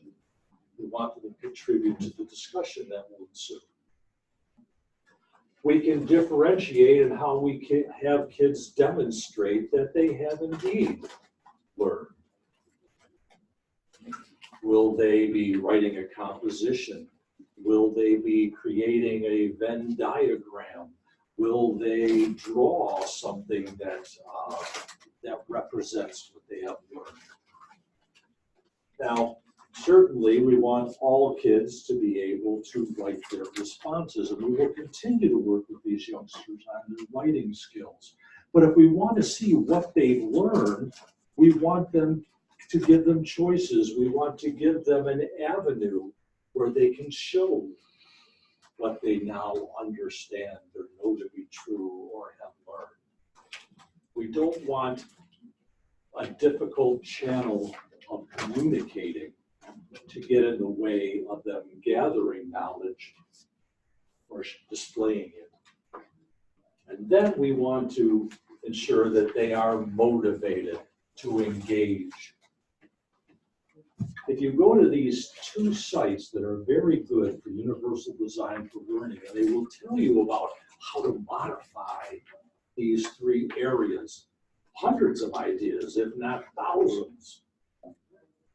They're a little short on the motivation part, but that's the whole focus of this course. So this course will bolster that area. And if you're ever saying, gee, how would I modify the way I present on the Trail of Tears, when I believe it was the Cherokee Nation was moved from Florida out to the Midwest. And one of my kids is reading at a 2nd grade level, and so our textbook, which is on the 7th grade level, isn't going to help this kid learn very well. Can I put him in a group with others and somebody reads out loud? Can I record it and allow the kid to listen to it while also looking in the book and following along? That'll help with both reading and with learning. How can I allow them to demonstrate their knowledge? Gee, can they create an artifact that might have been dropped along the trail? Can they give a first-person account of either one of the soldiers or somebody from the group that was moving? Different ways of showing that I've got it. I know about this event. And how do we motivate them? Well, we'll be talking about that throughout this whole course. There's some great resources. If you missed them, you'll find them on our PowerPoint slideshow that is on our Blackboard site. What do you mean student-teacher relationships? I teach, they learn, is that simple? How can relationships build into kids being motivated to put forth their best effort? I mean, I think we all know, just asking somebody to put it into words, why would relationships be important to kids learning? That they feel like, that's my teacher. Kids don't learn from people they don't like. So one more time. Kids do not learn from people they don't like. So like if they like you, they would like try to present more pleasing behaviors. Yeah. There's an old saying, you gotta like the messenger if you're gonna listen to the message. And so that it's just human nature to cooperate more with people we like, respect, admire, and feel that we're getting back the respect, admiration, and such from those folks. It just spurs us on. I worked throughout most of my career with kids with severe behavior disorders, acting out conduct disorders, street behavior, that kind of thing. And initially, they see somebody in front of them that they've had many failure experiences with. And here we go again. And it takes a while to connect with these youngsters. But once we did, they started taking chances. Maybe I will give this a try if you're there to support me. And okay, Mr. Mack, I'll stop. Where before they've engaged in behaviors that were different than that. It was a matter of connecting with the youngsters, that was something I had to do before I could be an effective teacher with them. And to say, oh, this person is different will give me different experiences than I've had previously and will treat me well. Anybody else want to contribute to that? I mean, at the end of the day, they're humans just like anyone else. So it's like through time, you'll develop that type of relationship with them. Because I've had it many instances where a student and I wouldn't even get along at all. The student would be in hard time with everything, but then after some time, he will cry if I just simply give him a look. Just because we just developed that type of relationship and we bonded through time. So I just feel like at the end of the day, it's that type of chemistry that grows just through perseverance. Yeah, and there is no pixie dust in behavior management. We can sprinkle out these sparkles and kids are going to behave. But one of the things that we know contributes a lot is developing a relationship with youngsters. They don't want to disappoint somebody that they enjoy being around and feel valued by. But it takes a while because a lot of our kids have had negative experiences with educators and just maybe even adults in general. And it takes a while for us to be safe. Yes. I was going to say in my classroom, I have emotionally disturbed students, so they're standardized students. They just have really low math and really low levels most of the time. Something that I like to do with them is a lot of SEL activities, because pretty much that allows everybody to get to know everyone in the classroom. And I use all right, so what do you like to do with them? Excuse me, It's fine, I'm sorry. SEL, social emotional learning. Oh, yes. And most kids who get identified as having the label emotional disturbance are the acting out kids, even though psychologists believe that kids who have the inward behavior, depression and anxiety, are probably in more need of special help. And it helps me also because I feel like SEL could be recommended for anyone.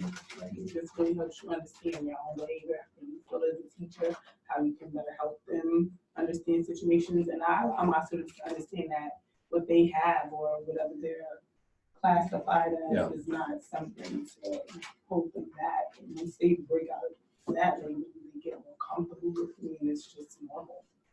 Yeah, and it's neat when the teacher can feel safe too. That's part of building relationships, is that probably some of your kids have gotten physical with adults in some manner. They've never gotten physical with me. Yeah, exactly. There's something about,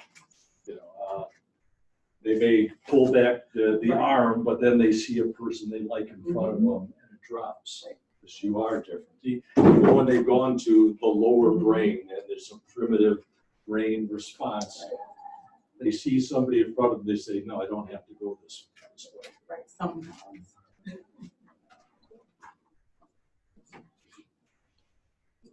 Yeah, that when we see things we like, we pay attention to it, rather than being in the back with a paraprofessional and saying, I can't believe these kids are behaving so well. Get out there and recognize that and promote it and acknowledge it.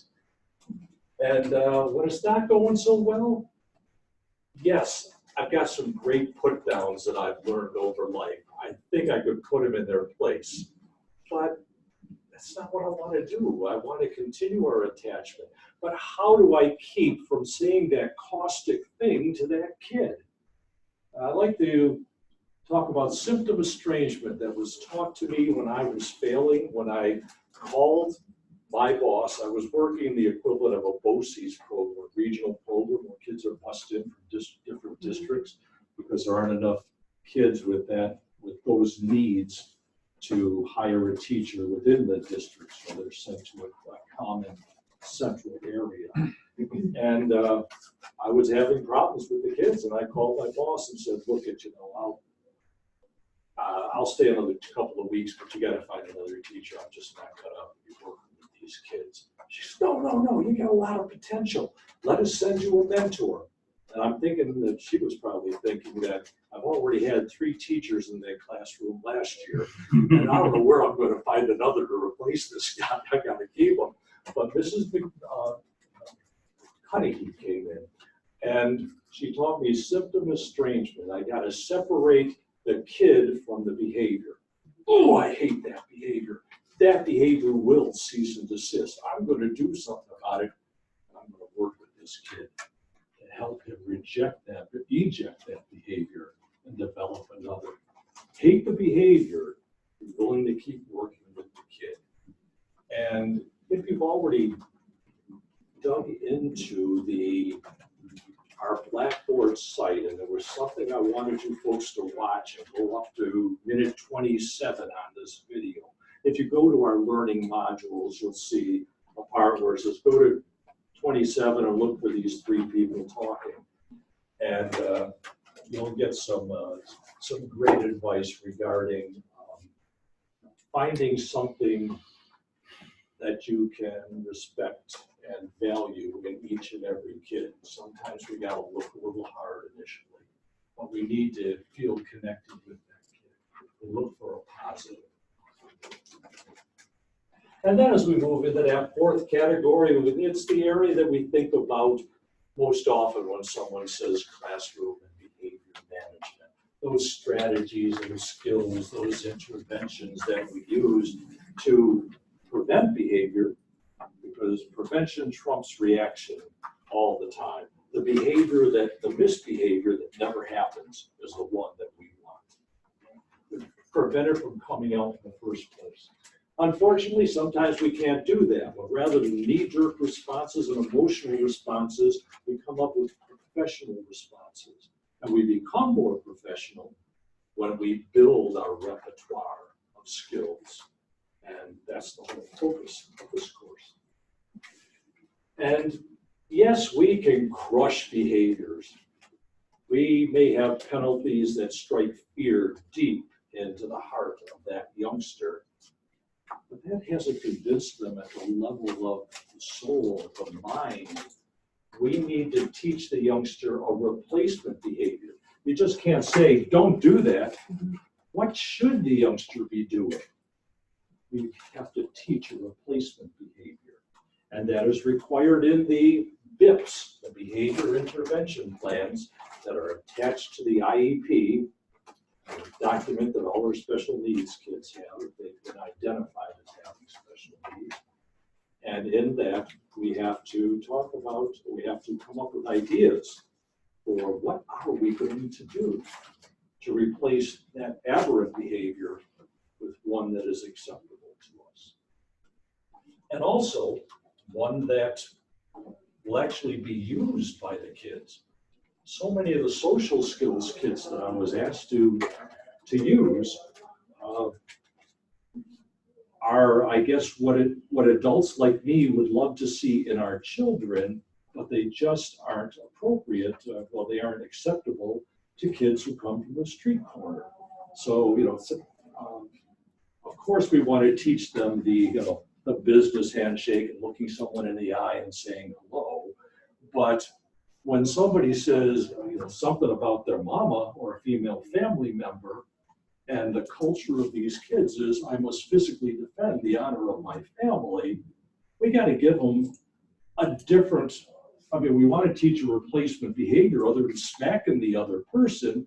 But what do you do when others are gathering around? Hey, I saw your mama down here, and I saw your mama doing that. It goes back and forth. But the kid who's losing, you know, with the crowd gathered around goes, yeah, whoa. When you get a whoa, chances are you're going to go into the physical realm. And we have to give these kids other ways of, other than, you don't even know my mother. Walk away. No, he would be shamed among his community.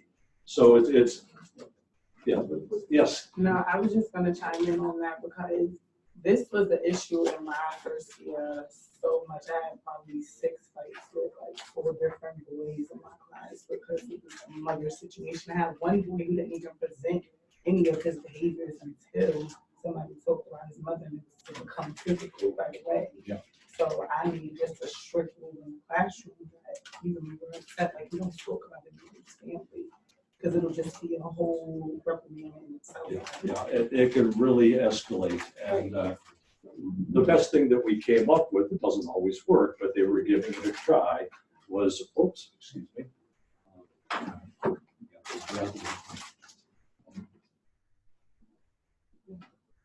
Oh, sorry, man, I don't play house no more. They call it playing house, ranking the bombs, playing the dozens, you know, different names in different communities. Yo, man, I don't play house no more. Yeah, I saw your mama. No, sorry, man, I don't play house. Oh, you don't play, huh? No. I make people cry when I do it. You know, like, you know, you'd be down on your knees crying like a baby. I'm helping you save face here. And then they could walk away like, I could destroy you, but I choose not to. Even though I have nothing to say, but you practice it. I mean, you practice it in the classroom, role play, and then it gets more realistic. But this is tier 2 on the PBIS, who we get in small groups, or tier 3 on the positive behavior intervention support, individual sort of thing. You'll all have your stories too, and please feel free to share them. But just an example of teaching kids replacement behaviors. Antoine just freaked whenever adults would approach him, where you'd be walking down the hallway and you'd see an adult and they're smiling and say, oh, hi. They say hi, you say, oh, hi. Somebody said hi to Antoine, F you, and run. And you say, Antoine, you know, the running ain't so bad, but you have to put that F you in front of it. It's like, I'm sorry, man, I just lose it. And so we practiced in the classroom that when a teacher says, oh, what are you doing out in the hallway at the, you know, when you're supposed to be in class? If your mind goes blank, Antoine, you say, please talk with Mr. McIntyre, sir. He can explain. So we taught him to chant this mantra if he, you know, wasn't cool enough to actually give a response. And so, but then we sent him out, you know, in a more realistic situation. We told him there might be a test. You never know when a test is going to happen. They say, would anybody like to take the roll down to the office, the roster down to the office, the attendance? And he wants to. So, Antoine, please go ahead. And when he leaves the room, I get on the phone and I call my colleague down the hallway. Say, here he comes. We had it planned where he would walk out in the hallway, and he did. And he goes, hi, Antoine, how are you doing? Oh, good, sir. Good. Can I see your pass, please? Antoine hands him the pass. Good. Antoine's doing well. He's staying in this situation. He's making good decisions. This isn't McIntyre's signature. This is forged. F you! And runs on the hallway where he greets me and my para pro who say, that was a test. Let's go back. Let's do it. And relive that situation. And He was still doing it periodically, but he was getting better at saying, "Please see Mr. McIntyre, sir, he can explain." And I love sharing old stories of experience. If you've got them, I'd love to hear them. Hey, let's see. Anything that came to mind that you didn't have a chance to express when you were watching our slideshow this evening? Any general questions? Most will be answered when we cover the syllabus in just a second, but anything at this point? Questions, concerns, comments, things that need to be noted? At any point during our coverage of the syllabus, please feel free to bring it up. Folks at home, we're going to the syllabus now. You may want to go to our Blackboard site, call it up electronically if you don't already have it on your computer screen or have a paper copy with you. And yes, you know that these syllabus is everything related to the course. It's all in the syllabus. I know I'll be getting a lot of emails, and I'll be writing back saying it's in the syllabus. Take a look. All right, where are we? Yes, welcome to this course, and it's amazing how it's changed over my time here from using overhead projections, the transparencies, and 3/4-inch videotapes to now people miles and miles away get to join us. It is absolutely amazing. Yes, I'm Tom McIntyre. I oftentimes go by Dr. Mac, but anything respectful is just fine with me, and I will return that respectful commentary. We have 3 ways in which you can engage in this course. You can be here with us tonight, and you can be at home tonight, or call up the recording at a future time. Each time, the day before we meet, we have 3 meetings. I will be sending a link to our Zoom meeting room if you do decide to watch from home or watch the video later on. For each of the 3 meetings, you have the opportunity to engage in it in any of the 3 ways. Being here in person does earn a few more bonus points to add on to your total in this course than being at home, but we do want to recognize that a lot of people gave up time in their lives to be here with us electronically, digitally, and so we do recognize that. And you'll click on that video about 15 minutes before start time. I know the memo I sent out yesterday said 5 to 10, but you decide when you come in, and I believe one of our visitors here this evening took a look about 3 p.m. today. But thanks for that motivation and enthusiasm. When we get back together on the 10th of October, and the reason we have such a lag time is there's 1 week when we have a Monday schedule, but also we are operating on what is known as an A-B schedule. 2 classes scheduled for the same time. Next week, I'll be meeting with another course in this room. And so I need to meet with them for the first 3 times for a major project in which they'll be engaging.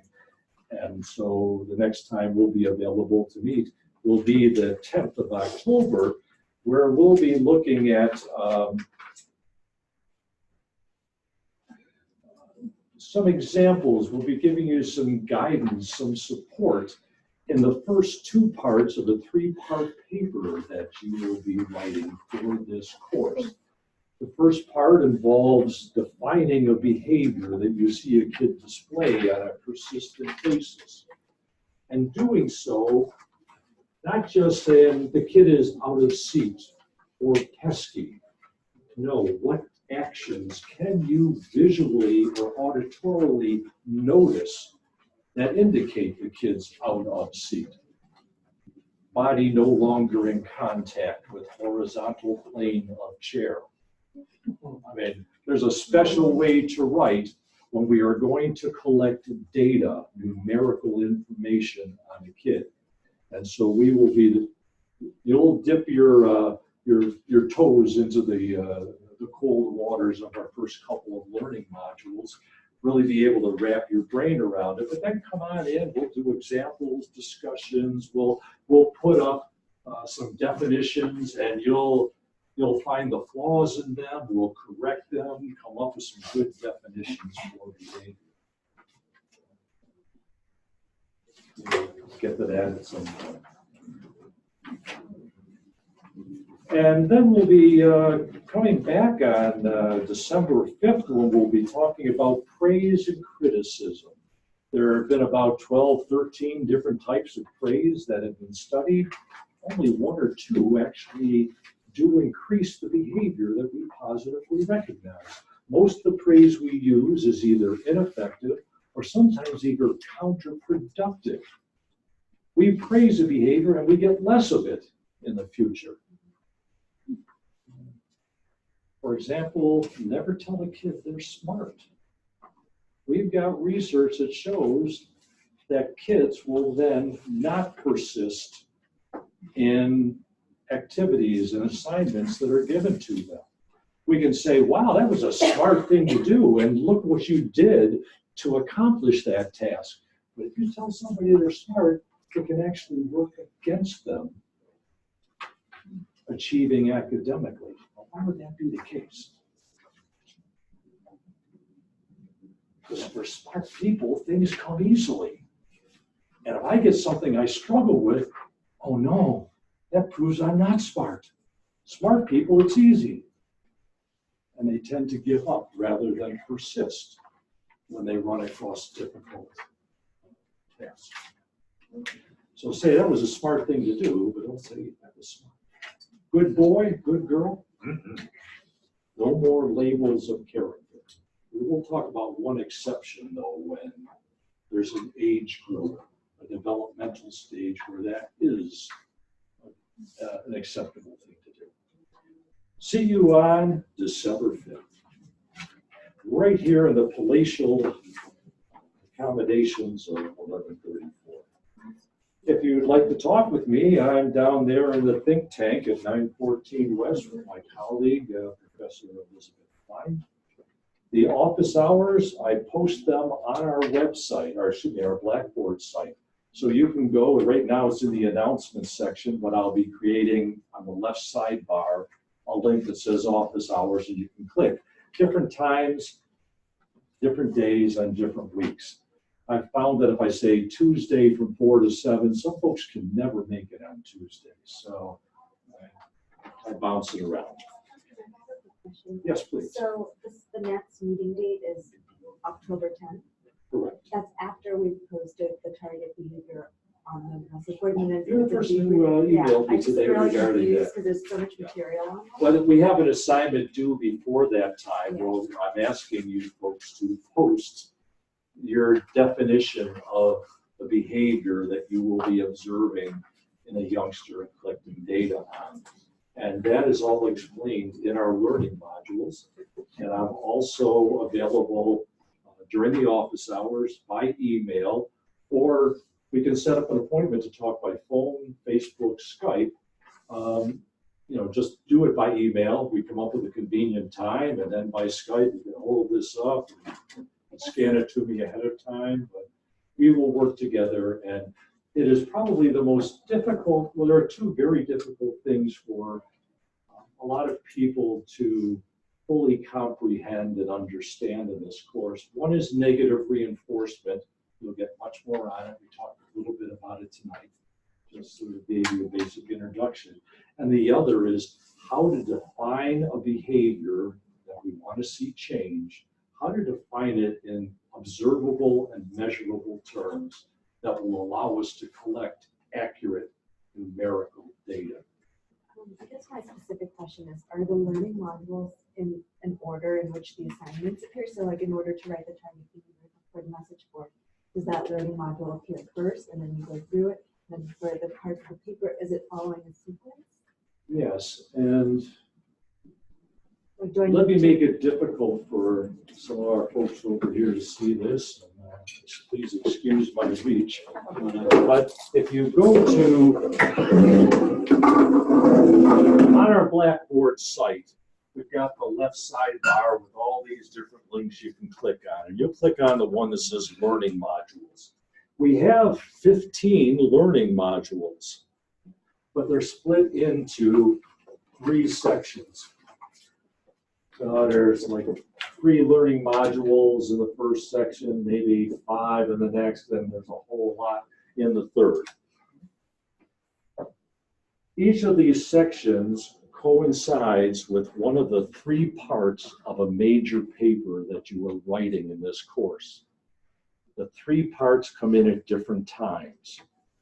Part 1, and we'll see this in the syllabus, we just haven't gotten to that point yet.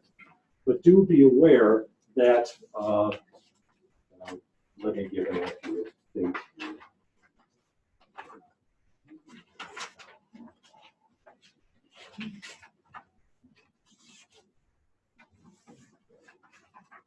Unfortunately, I don't have the date on the syllabus, but I'm going to make up a date. This is not the actual date, probably. All right, let's say by 10/12, by... You have for part 1, do the 10th at 10/10, part 2 by 11/10, and then part 3 by 12/8. All right, so let's say part 1 is due on the 10th of October. These 3 modules in part 1 prepare you to do well on your assignment. These 15 modules are not 1 a week. It is, gosh, what's my next due date for this course? October 10th. Okay, I know this is not something that I can do in the course of a couple of days. I better get to this weeks ahead of time. So during September, I am engaging in these learning modules, and I am starting to write my part 1 of my paper so that I can turn it in on the 10th for bonus points. So which learning module prepares you to write the assignment that's due on 9/29, those target behavior definitions? Yeah, 9/29 will be also section 1. Okay, so it's part of that series of modules. The reason I'm asking folks to post this definition and which dimension of behavior you want to change. I realize these terms are not yet ones that you're fluent with. But I'm asking you to post something to our discussion board so that I can see how it is. I can't let you start on this project until I know that your behavioral definition is one that is precise. I can say, go to the learning modules, and it will prepare you for all of the assignments. For the assignment due on, what was it, the 9th of September? The 29th. 29th of September. 29th of September. Yes, that one is all the learning modules you need to be able to do well on part 1, and this posting are in the first section of the 3 sections of learning modules. I can see we may be, yeah, please go ahead. So depending on for childhood or adolescence, it depends on what module we pick. Because over yes, here, we are covering the same topics, but on the left sidebar, it'll say learning modules childhood, learning modules adolescent. No, I'm saying, like, are we picking between if your childhood or adolescent? Because It's all the same information when I looked at it. Okay. You choose the learning modules that match the age group that you plan to teach. I vaguely remember when I clicked into adolescent, that option, were there a bunch of things on the bottom that could stop reading, this doesn't pertain to this course? Are those? Yes, there are 15 learning modules, and then below that are modules that I am no longer using or used in the past. Now, so if it says stop reading, you feel free to do so, or if you find something of particular interest, feel free to go through those. Are we including the child's name or the learner that we're focusing on name in the, No, as we go through the syllabus here, we'll get back to that. We want you to protect the anonymity of teachers, paras, kids, make up a name. You know, Mrs. X was teaching Tammy or something, just, and Tammy is not the real name. yeah, but we're still including the name, any type of name when we're posting on the target behavior on Blackboard? You can, or you can just say focus learner. Okay. The reason we use the term focus learner is that's the term that's used on the NTPA, which many of you will need to pass. This course is helping you in some ways to write your NTPA portfolio during your student teaching studies. Can you choose a kid in your own classroom? One more time. Can you choose a student that's in your own classroom? Yes, we just need a kid in an academic setting. If you do not have access to a school, perhaps someone here will welcome you in. We have some connections. I can find you a place that will allow you to come in and observe the student. And when we post this on the discussion board, we just create a new thread and name it the assignment target. Yeah, just be sure your name's on it when you do post it. Okay. And whatever you choose to call it is fine. I'll call it up. I'll see your name there. But when you post it, your name automatically comes up. Yes. Yes. I'm confusing on the slide. It said 10 quizzes. On the syllabus, it says 900 points for 9 quizzes. So it's 9 or it's 10. Right. You just took one. Yeah, this is I used this PowerPoint session last semester, and I can see it may not match with points. So let us stick with the syllabus, and sort of like the Wizard of Oz telling Dorothy not to look behind the curtain. So yeah, we're going to focus on the syllabus. Anything that was up there regarding points, like the judge telling the jury to disregard that remark. We are at office hours. I'm willing to talk with you anytime that you're both awake and available.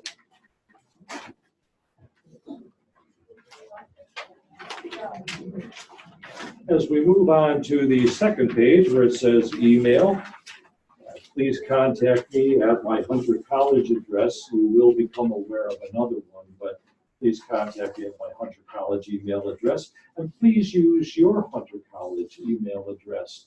We're even getting some directives not to respond to people who send emails from personal email accounts. I won't see anything, it's on film. But please work hard to send me your emails from your Hunter account. It may be that you want to call the office phone for some reason, and it's not the best way to contact me. It will appear on my computer screen, and I'll click and I'll hear the message. If you are leaving me a message, please do so in a well-pronounced words, separating your words. And a lot of people do that, then they get to the end and it's too much, and I'll listen to it 5 times and I just can't pick out the numbers. So please separate those numbers and you'll get a return call. Just let me know when this can be. Do check your Hunter College email a couple of times a week. That is where we send personal, individual announcements and also group announcements. And so to stay up to speed, please do check it. Anytime I need to do something with a Hunter College system, and especially when you're communicating with your advisors regarding enrolling in courses, getting course permission, always send that 8-digit Hunter College ID to us. That is how we access the system. While you may think that your name is quite distinctive, oftentimes you'll find that there are a great number of people with your name within the CUNY system. Oh, there is that, if you want to see a review of our coverage of the syllabus, of course, you can come to our video recording, but also I made a recording of 13 minutes. It sort of covers the course and expectations. You can find it at that link under course description.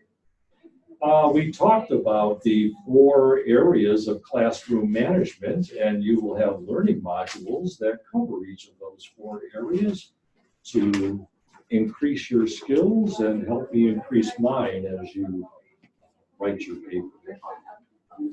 I'm now on to page 3.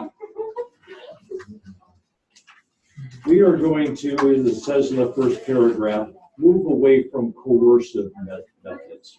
We may be able to crush the behavior momentarily, but if we want to change that youngster's behavior pattern for the better, we know that positively oriented interventions are the way to go.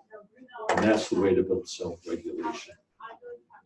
In the third paragraph on the third page, you'll find that this course will help you out in a couple of, well, help you out on one state test anyhow, the students with disabilities, that has a lot with regards to classroom management, especially with the ABA model, the Applied Behavior Analysis model. And the first 2 parts of your 3-part paper, you will be learning that terminology and how to go about engaging in these, along with some of our learning modules. That will help you out on the CST and also help you out on the EdTPA that many of you will still need to pass if you're not yet certified. In the 4th paragraph, I have no problems with people disagreeing with me, offering differing viewpoints. Rather than having confirmation bias, I look for disconfirmation. I want to be thrown into a state of flux, and I'm always willing to learn something new. So do feel free to disagree with me. This is not an orthodoxy that you need to abide by, but we will treat each other respectfully in our disagreements and our conversations. Let's see, there's course objectives. You can read through all of the things that one will be able to do at the end of this course. We've already talked about some of those, in addition to some cultural influences on behavior and outreach to the home. Another emphasis in our field nowadays is to outreach to the home. You see at the bottom of page 3 that as we're just about ready to get into page 4, is that there are 3 purchases required for you to do well on our assignments in this course: a textbook, a video series, and a self-help book for kids. That will help you out in the 3 parts of the paper. There's our textbook by Shepard and Lynn. Anybody know what the price is nowadays? It's like 73 on Amazon. 73. All right. It's cheaper if you get the ebook, or if you have a Kindle, it's like 50 something. All right. Sorry, I was looking at the video. You were saying? No, that was the computer. No, I was looking for the video. You said. Oh, there. 55. So the required textbook, it is rather expensive, and I've tried to look for less expensive options. The Kindle that was mentioned, you can rent the text for a semester from the company. You get electronic access to it until the end of the semester. I think Computer Libraries also has it online. I don't think we need to pay for it. Oh, I had asked the library to purchase that, and I You're forgot. okay reading on a screen. You're a page person. Right, so we would check with the library. It is available there in electronic form. Thank you for that. Let's see, and then there is a video series that will help you with part 2 of your paper. It's as we focus on outreach to the home and how we can help the home work with us in partnership in the best interests of their child. Now, why not just buy that video and then share the link with everybody else in class. It's not the same as sharing a book. If you have the textbook and you share with another person, you've got to do without it while the other person has it. Just to purchase the video and then send the link out to everybody else, that's known as theft of service. That would violate the professionalism statement and requirements for Hunter College. So we ask that everybody purchase that video, and I will be keeping track on our gradebook features so that I know who has purchased it. If the material ends up being used in part 2, and I say, gee, that person didn't purchase the video series, how would they know what chapter that idea was in? We would look negatively upon that. Or some people say, "Oh, I'll just go without it," but then that part of the paper doesn't have the same substance as others. We just ask, please purchase that video series and use it in the writing of part 2 of your 3-part paper. And then let's see.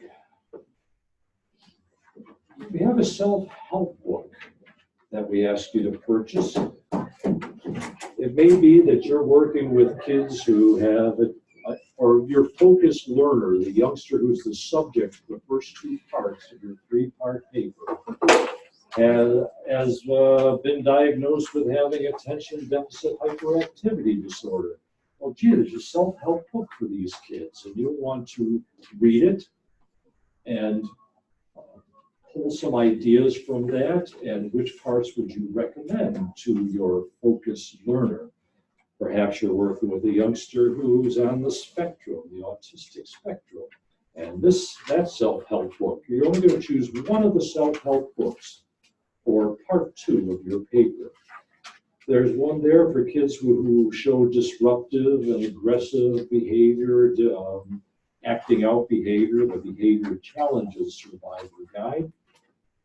Also comes in Arabic and Croatian, and I also have it in Spanish if one of those versions seems more appropriate for the youngster with whom you work, or the youngster you're observing.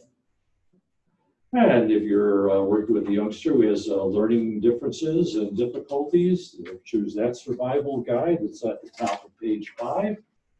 Unfortunately, there isn't yet one for kids who are deaf or hard of hearing.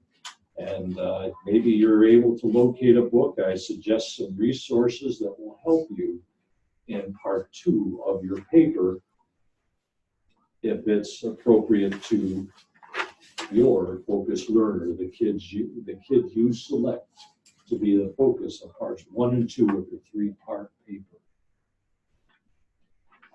And let's see, to do well in those 3 parts, it says, as we're out, the next to last paragraph on page 5, the learning modules will provide you with all the materials you need to do well in those 3 sections. We also have exemplars, examples from previous semesters of students who have done well on that part of the paper, and you can emulate what they've done in the way of writing style and information included, format, and so on.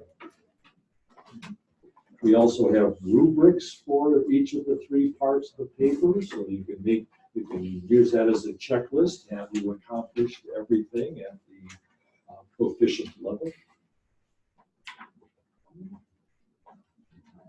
And as it says at the bottom part of the paragraph there that we talked about a little bit earlier when we were up at the whiteboard, the learning modules are categorized by the part of the paper to which they apply. You're saying, okay, part 2 is coming up sometime in the next several weeks. I better get to the 2nd section of the learning modules that has everything I need to know in order to do well on part 2 of the paper. Again, I will be available to you office hours, electronically, digitally. We will make sure that you feel comfortable going into these projects, know exactly what you should be doing, and we will get you to the point you want to reach. Well, here's the due dates at the top of page 6 for the CAB-MR. That's that 3-part paper, Classroom and Behavior Management Report, CAB-MR. We ask you to introduce yourself to others on our discussion board by posting a short biography and a photo should you wish. You'll also be posting the definition of your target behavior.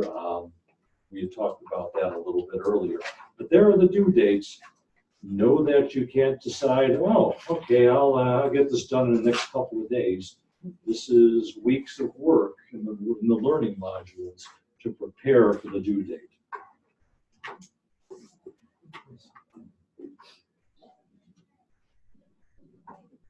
Yes, as you go through the rubric, and also you'll see on Blackboard, once in a while things will be highlighted in a sunshine yellow.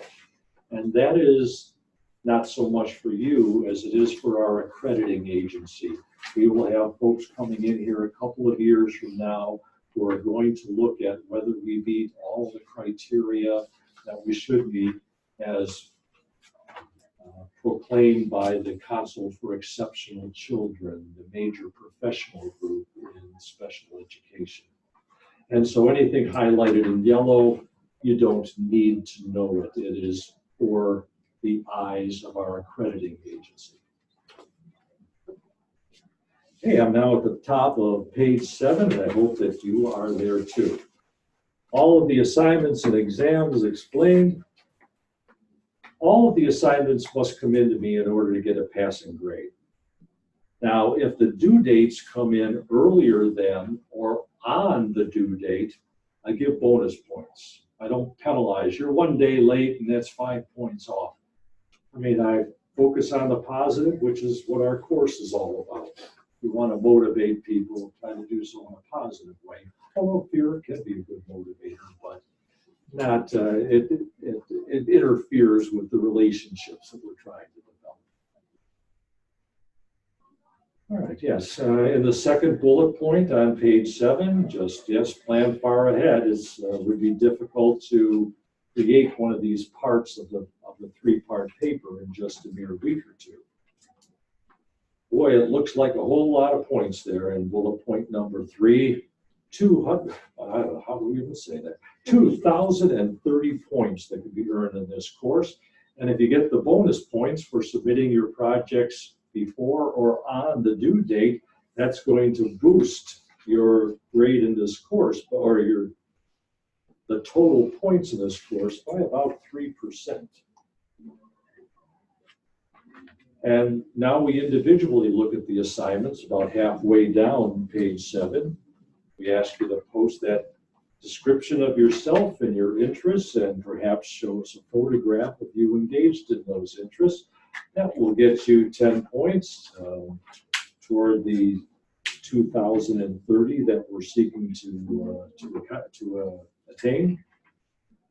Number 2, that target behavior, that's worth 20 points. You will study the learning modules in part 1, and that will prepare you. We have videos in there that I've made. We've got examples. We've got activities that will help you to write a definition of the behavior that is accurate, precise, observable, and measurable. And we're not responsible for responding to anyone, correct? We're just posting it. Right, we are not responding unless you choose to do so. Oh, gee, I enjoyed that activity too. Maybe we should talk more about it. Number 3, near the bottom of page 7, there is that 3-part report with the 3 parts adding up to 1,100 points. These parts are submitted separately at different times during the semester. You can find out more about it by clicking on the left side sidebar on the link that says Behavior Report Information button.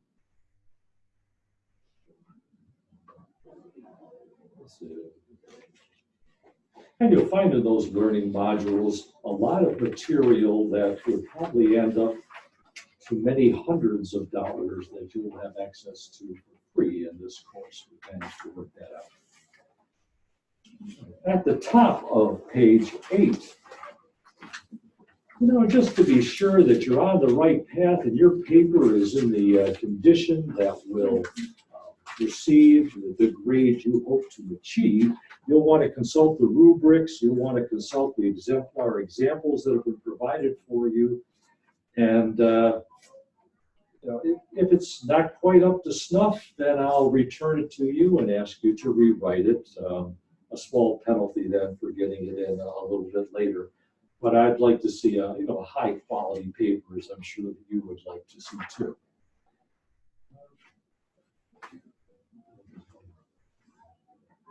I'm really big on grammar and spelling and typos and that sort of thing. I place great importance upon that. Part 1, not so much. I'll be giving you feedback. But gee, I've got a writing checklist for you to compare what some common errors and make sure that they're not in your paper. We ask you to activate the spell check and the grammar check features on your word processing program. If you're not sure how to do so, find someone who knows how to do it, stop in during office hours, and that way, if there's a grammatical problem, it'll be underlined in green. If there's a misspelling, it'll be underlined in red. And you can go back there and say, gee, do I want to change this, or is it okay the way that it's stated? We ask you to use professional language. These are reports. So get rid of the informal vernacular, put it into teacher talk, professional wording, and standard American, or we even accept UK English here. Yes, please do disguise the identities of your focus learner, the kids you're observing, and anybody else in the classroom. Part 3 is very different from the first 2 parts where you're focusing on one student. Part 3, we're asking you to evaluate the behavior management performance of a teacher. And so part 3 is very different from the first 2 parts. But you would be hiding the identity of the person who is the focus of part 3. And it describes each of the 3 parts there on page 8. Part 1, you're getting ready to engage in data collection. Part 2, you're actually going to do it, and you're going to present that information in a chart form. You're going to make sense of those numbers that you came up with, how often it happened, how long it happened. Did you notice differences between different times that you watched? Could it be the teacher that was present, the kids who were present, the interruption you might have observed one time in the geography class and another time in the math class? Could that have made a difference? But you'll analyze your data, make sense of it, and offer suggestions for intervention. Those suggestions for intervention come from the learning modules that you've been using to write your paper, and they also come from that self-help book and the video series that you're purchasing in your textbook. You'll come up with a few ideas for helping this youngster change his or her behavior for the better. Get it in by the due date, and you'll get an 8-point bonus, which is adding on about 2% to the score. Part 3 has a whole slew of items that you will be addressing as you evaluate the classroom management performance and abilities of an adult in the classroom.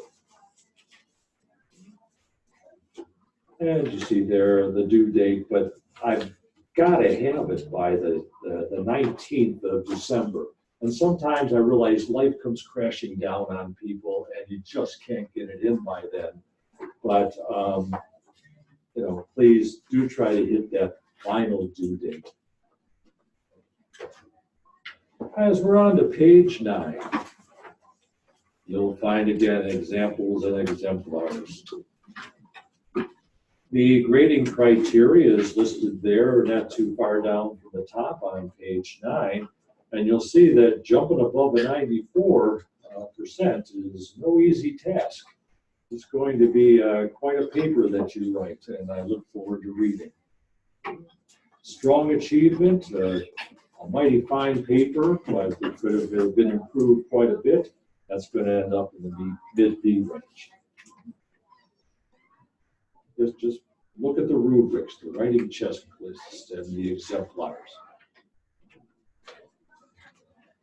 Quizzes. Some of the learning modules that you will be engaged in have a 10-question quiz attached to it. That quiz can be taken as many times as you want, and Blackboard will record your highest score. The highest score will be used in the calculation of your final grade. You can go home tonight, not even look at the material in the module, just click on quizzes, take quiz 1 just to get an idea of what the format's like. Do terribly, get a 20% just by guessing, but when you've gone through the module and you take the quiz, you're going to bounce that up to an 80, 90%. You say, that's not good enough, I want more. Keep taking that quiz as many times as you want, and we will use the highest score. Why do we do this? I want you to learn this stuff. I don't want to just grade you. I'm hoping you go away really knowing this material. So it's using quiz as an instructional device. And attendance. If you're here tonight or you're with us at home, we want to recognize that you took the time to be with us. And I will be placing those bonus points into our grade book sometime this week. You'll see on page 10 how that is scored. Our asynchronous folks, we're glad you dropped by and you're watching this, and but we're unable to give you points for watching it, after the fact. Field work hours. There's 15 hours. New York State requires that all people getting special ed certification engage in 100 hours of being out in the field. Some colleges have all 100 hours in the same course. In our programs, we split it up among different courses. 15 of the 100 hours are associated with our SPED 702. Do you need to submit any sort of form to me? No. If you've completed this 3-part paper, I know you've been out in the classroom, and at least for 15 hours. So just submitting your report, I know you've met that criteria. And for pages 11 on, this is this material you'll be seeing in other syllabi that you receive in the courses. The conceptual framework, the things that we really focus on here at Hunter College, and that's being reviewed right now, like use of technology to enhance learning. And we're saying, gee, should we modify that in some way, keep it or not? I mean, people are so tech savvy now, but are they tech savvy in instructional technology? So, we're reviewing this. You may see changes in future semesters. On page 12, you see that we in the special education programs have certain goals, objectives that we must show that we have met. In the old days, it was, did you cover this material in your courses? And we professors check it off. But nowadays, our overseeing agencies are saying, it isn't just that you presented it, it's that they've done it.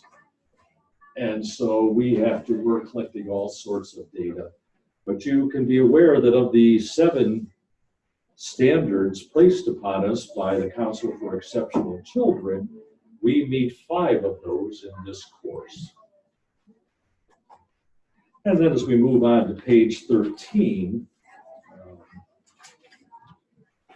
we are very focused on professionalism, that you are a professional, and as a teacher, you're held to much higher standards than people in other professions. And so it starts here, if it hasn't started already in your life, that you treat others respectfully.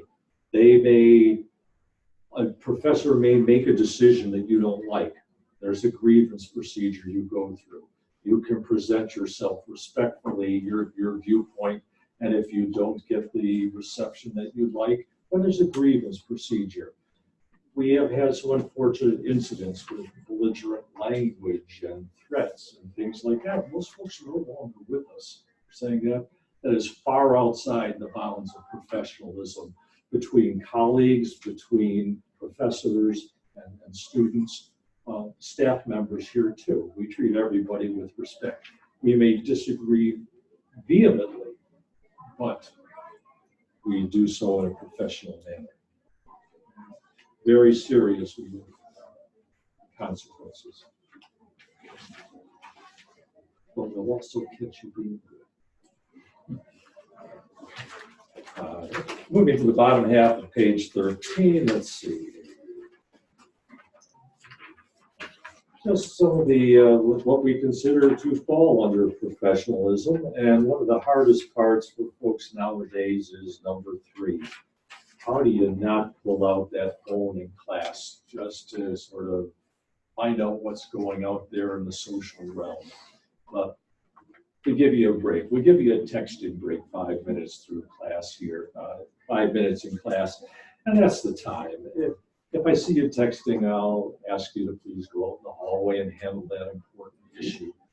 You know, when somebody's looking down at their crotch and smiling with their hands down there, doing one of 2 things, and both are inappropriate for the classroom. So, unprofessional, like that commentary. Let's see. And you know, it's great opportunity. You know, take the opportunity to get to know folks in here, so that if you're unclear on something, you need a little assistance on something, then you can contact that person, and we create our own peer support group. On page 14, the final page, we do remind you that the words in your paper must come from your mind. I have to watch out for this because I do professional writing for journals, and I pull stuff from the internet. Wow, that's really great. I highlight that paragraph, and I cut it, or I'll copy it, and then I paste it into the document. What I've learned is that, you know, I've looked at it sometimes weeks later and say, did I write that, or did I get that from somewhere? And now I know that I highlight it in green or red or something, so I know those aren't my words. I'm going to have to paraphrase, you know, put it into my own words. And you know, if you're taking stuff off the internet and plugging it into the draft of your paper, do make sure that it's in a different color font or highlighted in some way, because we submit your papers to 2 different sites where they look and see, has this ever been set out there on the internet or in any of the books in libraries? And it's amazing what they'll find. You know, wow, this is from War and Peace by Dostoevsky. I mean, you know, and Dostoevsky isn't referenced, so plagiarism. And we talk with folks, they say, I didn't intend to do this. I just, okay, remember when you're writing a paper, your own words. And if you are having difficulty writing the paper due to a learning challenge with language, then we have resources here at Hunter College. But a great place to go when you're unsure of something is the OWL site at Purdue. We've got the link there for you. Back before, I mean, we're talking the old days. I've been around the field a while. You know, as a student, we had to handwrite our papers in pen. And I had never been taught, I must have missed it in elementary school, knowing where to put apostrophes. So whenever I was writing, even in college, I would put the apostrophe directly over the S, let the professor figure out whether it was before or after. I just didn't know. But I went to the OWL site when that came up, and oh, now I know how to handle possessives and plurals and abbreviations and everything you need to know about the English language, grammar and punctuation. It's there. They'll give you examples, they'll give you activities, and you will come away being very knowledgeable in grammar and form with English. And lastly, we want to let you know that if you believe you have a disability or a challenge that affects your ability to learn and perform in our classes, If you have been identified, we will, of course, in the special education department, we will differentiate, make modifications and accommodations. But you need to present the card to us or have the Office of Accessibility contact us and tell us exactly how we can help you in the learning experience. Or you might say, you know what, I've just always been challenged in this realm. Maybe I want to get assessed and find out if I do have a significant challenge in this area. You can go over to the Office of Accessibility and we'll help you determine that. We have gone a long time and syllabi are getting longer and longer. I mean, be here in class 5 years from now and we'll be 40 pages long.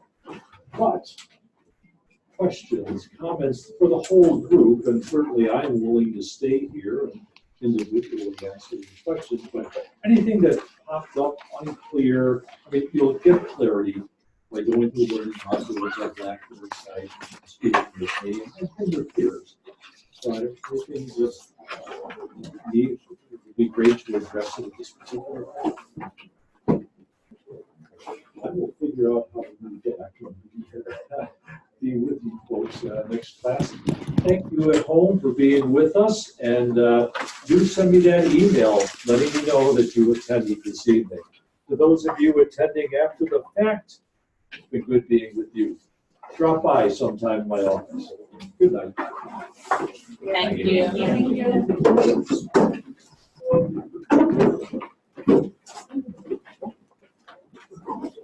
Oh, do be sure that you sign or check off your name on the attendance sheet.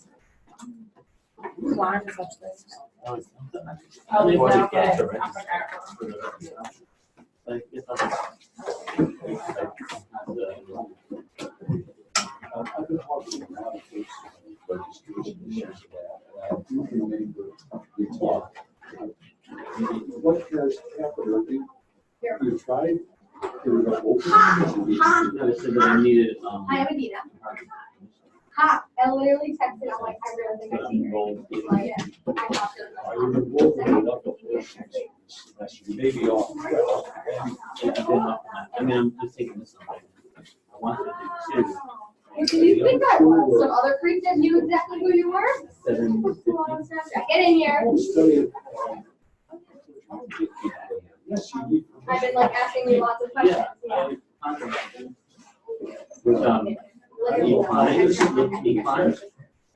Yeah, there's a good client teaching. And I showed up to the class on Tuesday to try to catch the class.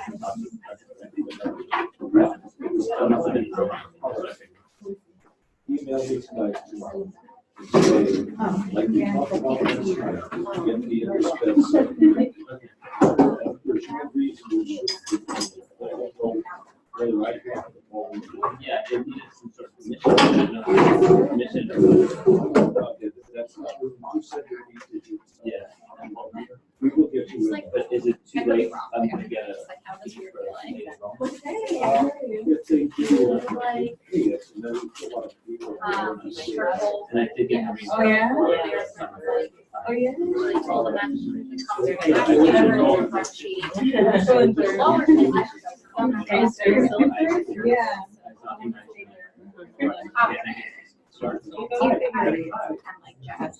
Yeah.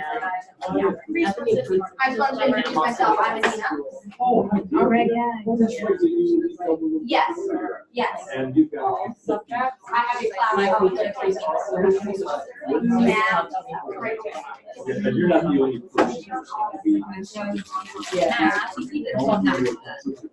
Okay, I just wanted to introduce myself because I was here and I know you're holding class, so I thought it was important to Yeah.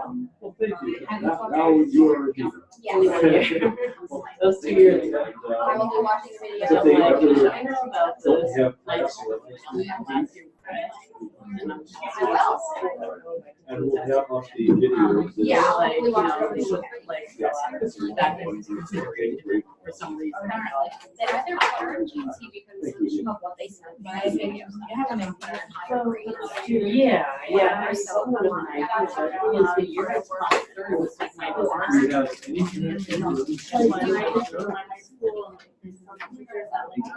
Are you in the evidence? I like can't see all of the So they know thing you. is like so Also, it's like overwhelming, like boxes of stuff. They're just like in the closet. I don't even know like where everything like it's like you know it's that's not that's okay. So it's like Yes. like books and like the you know library trips are like of course out of order so we spend part of the day doing that.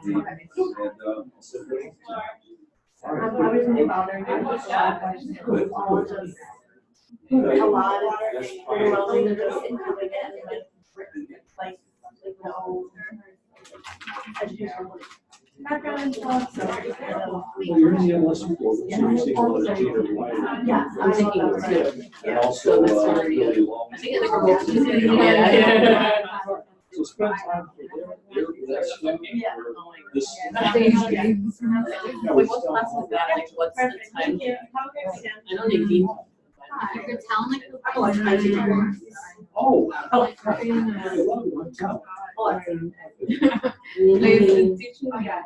I just finished with some amazing technology. Yeah.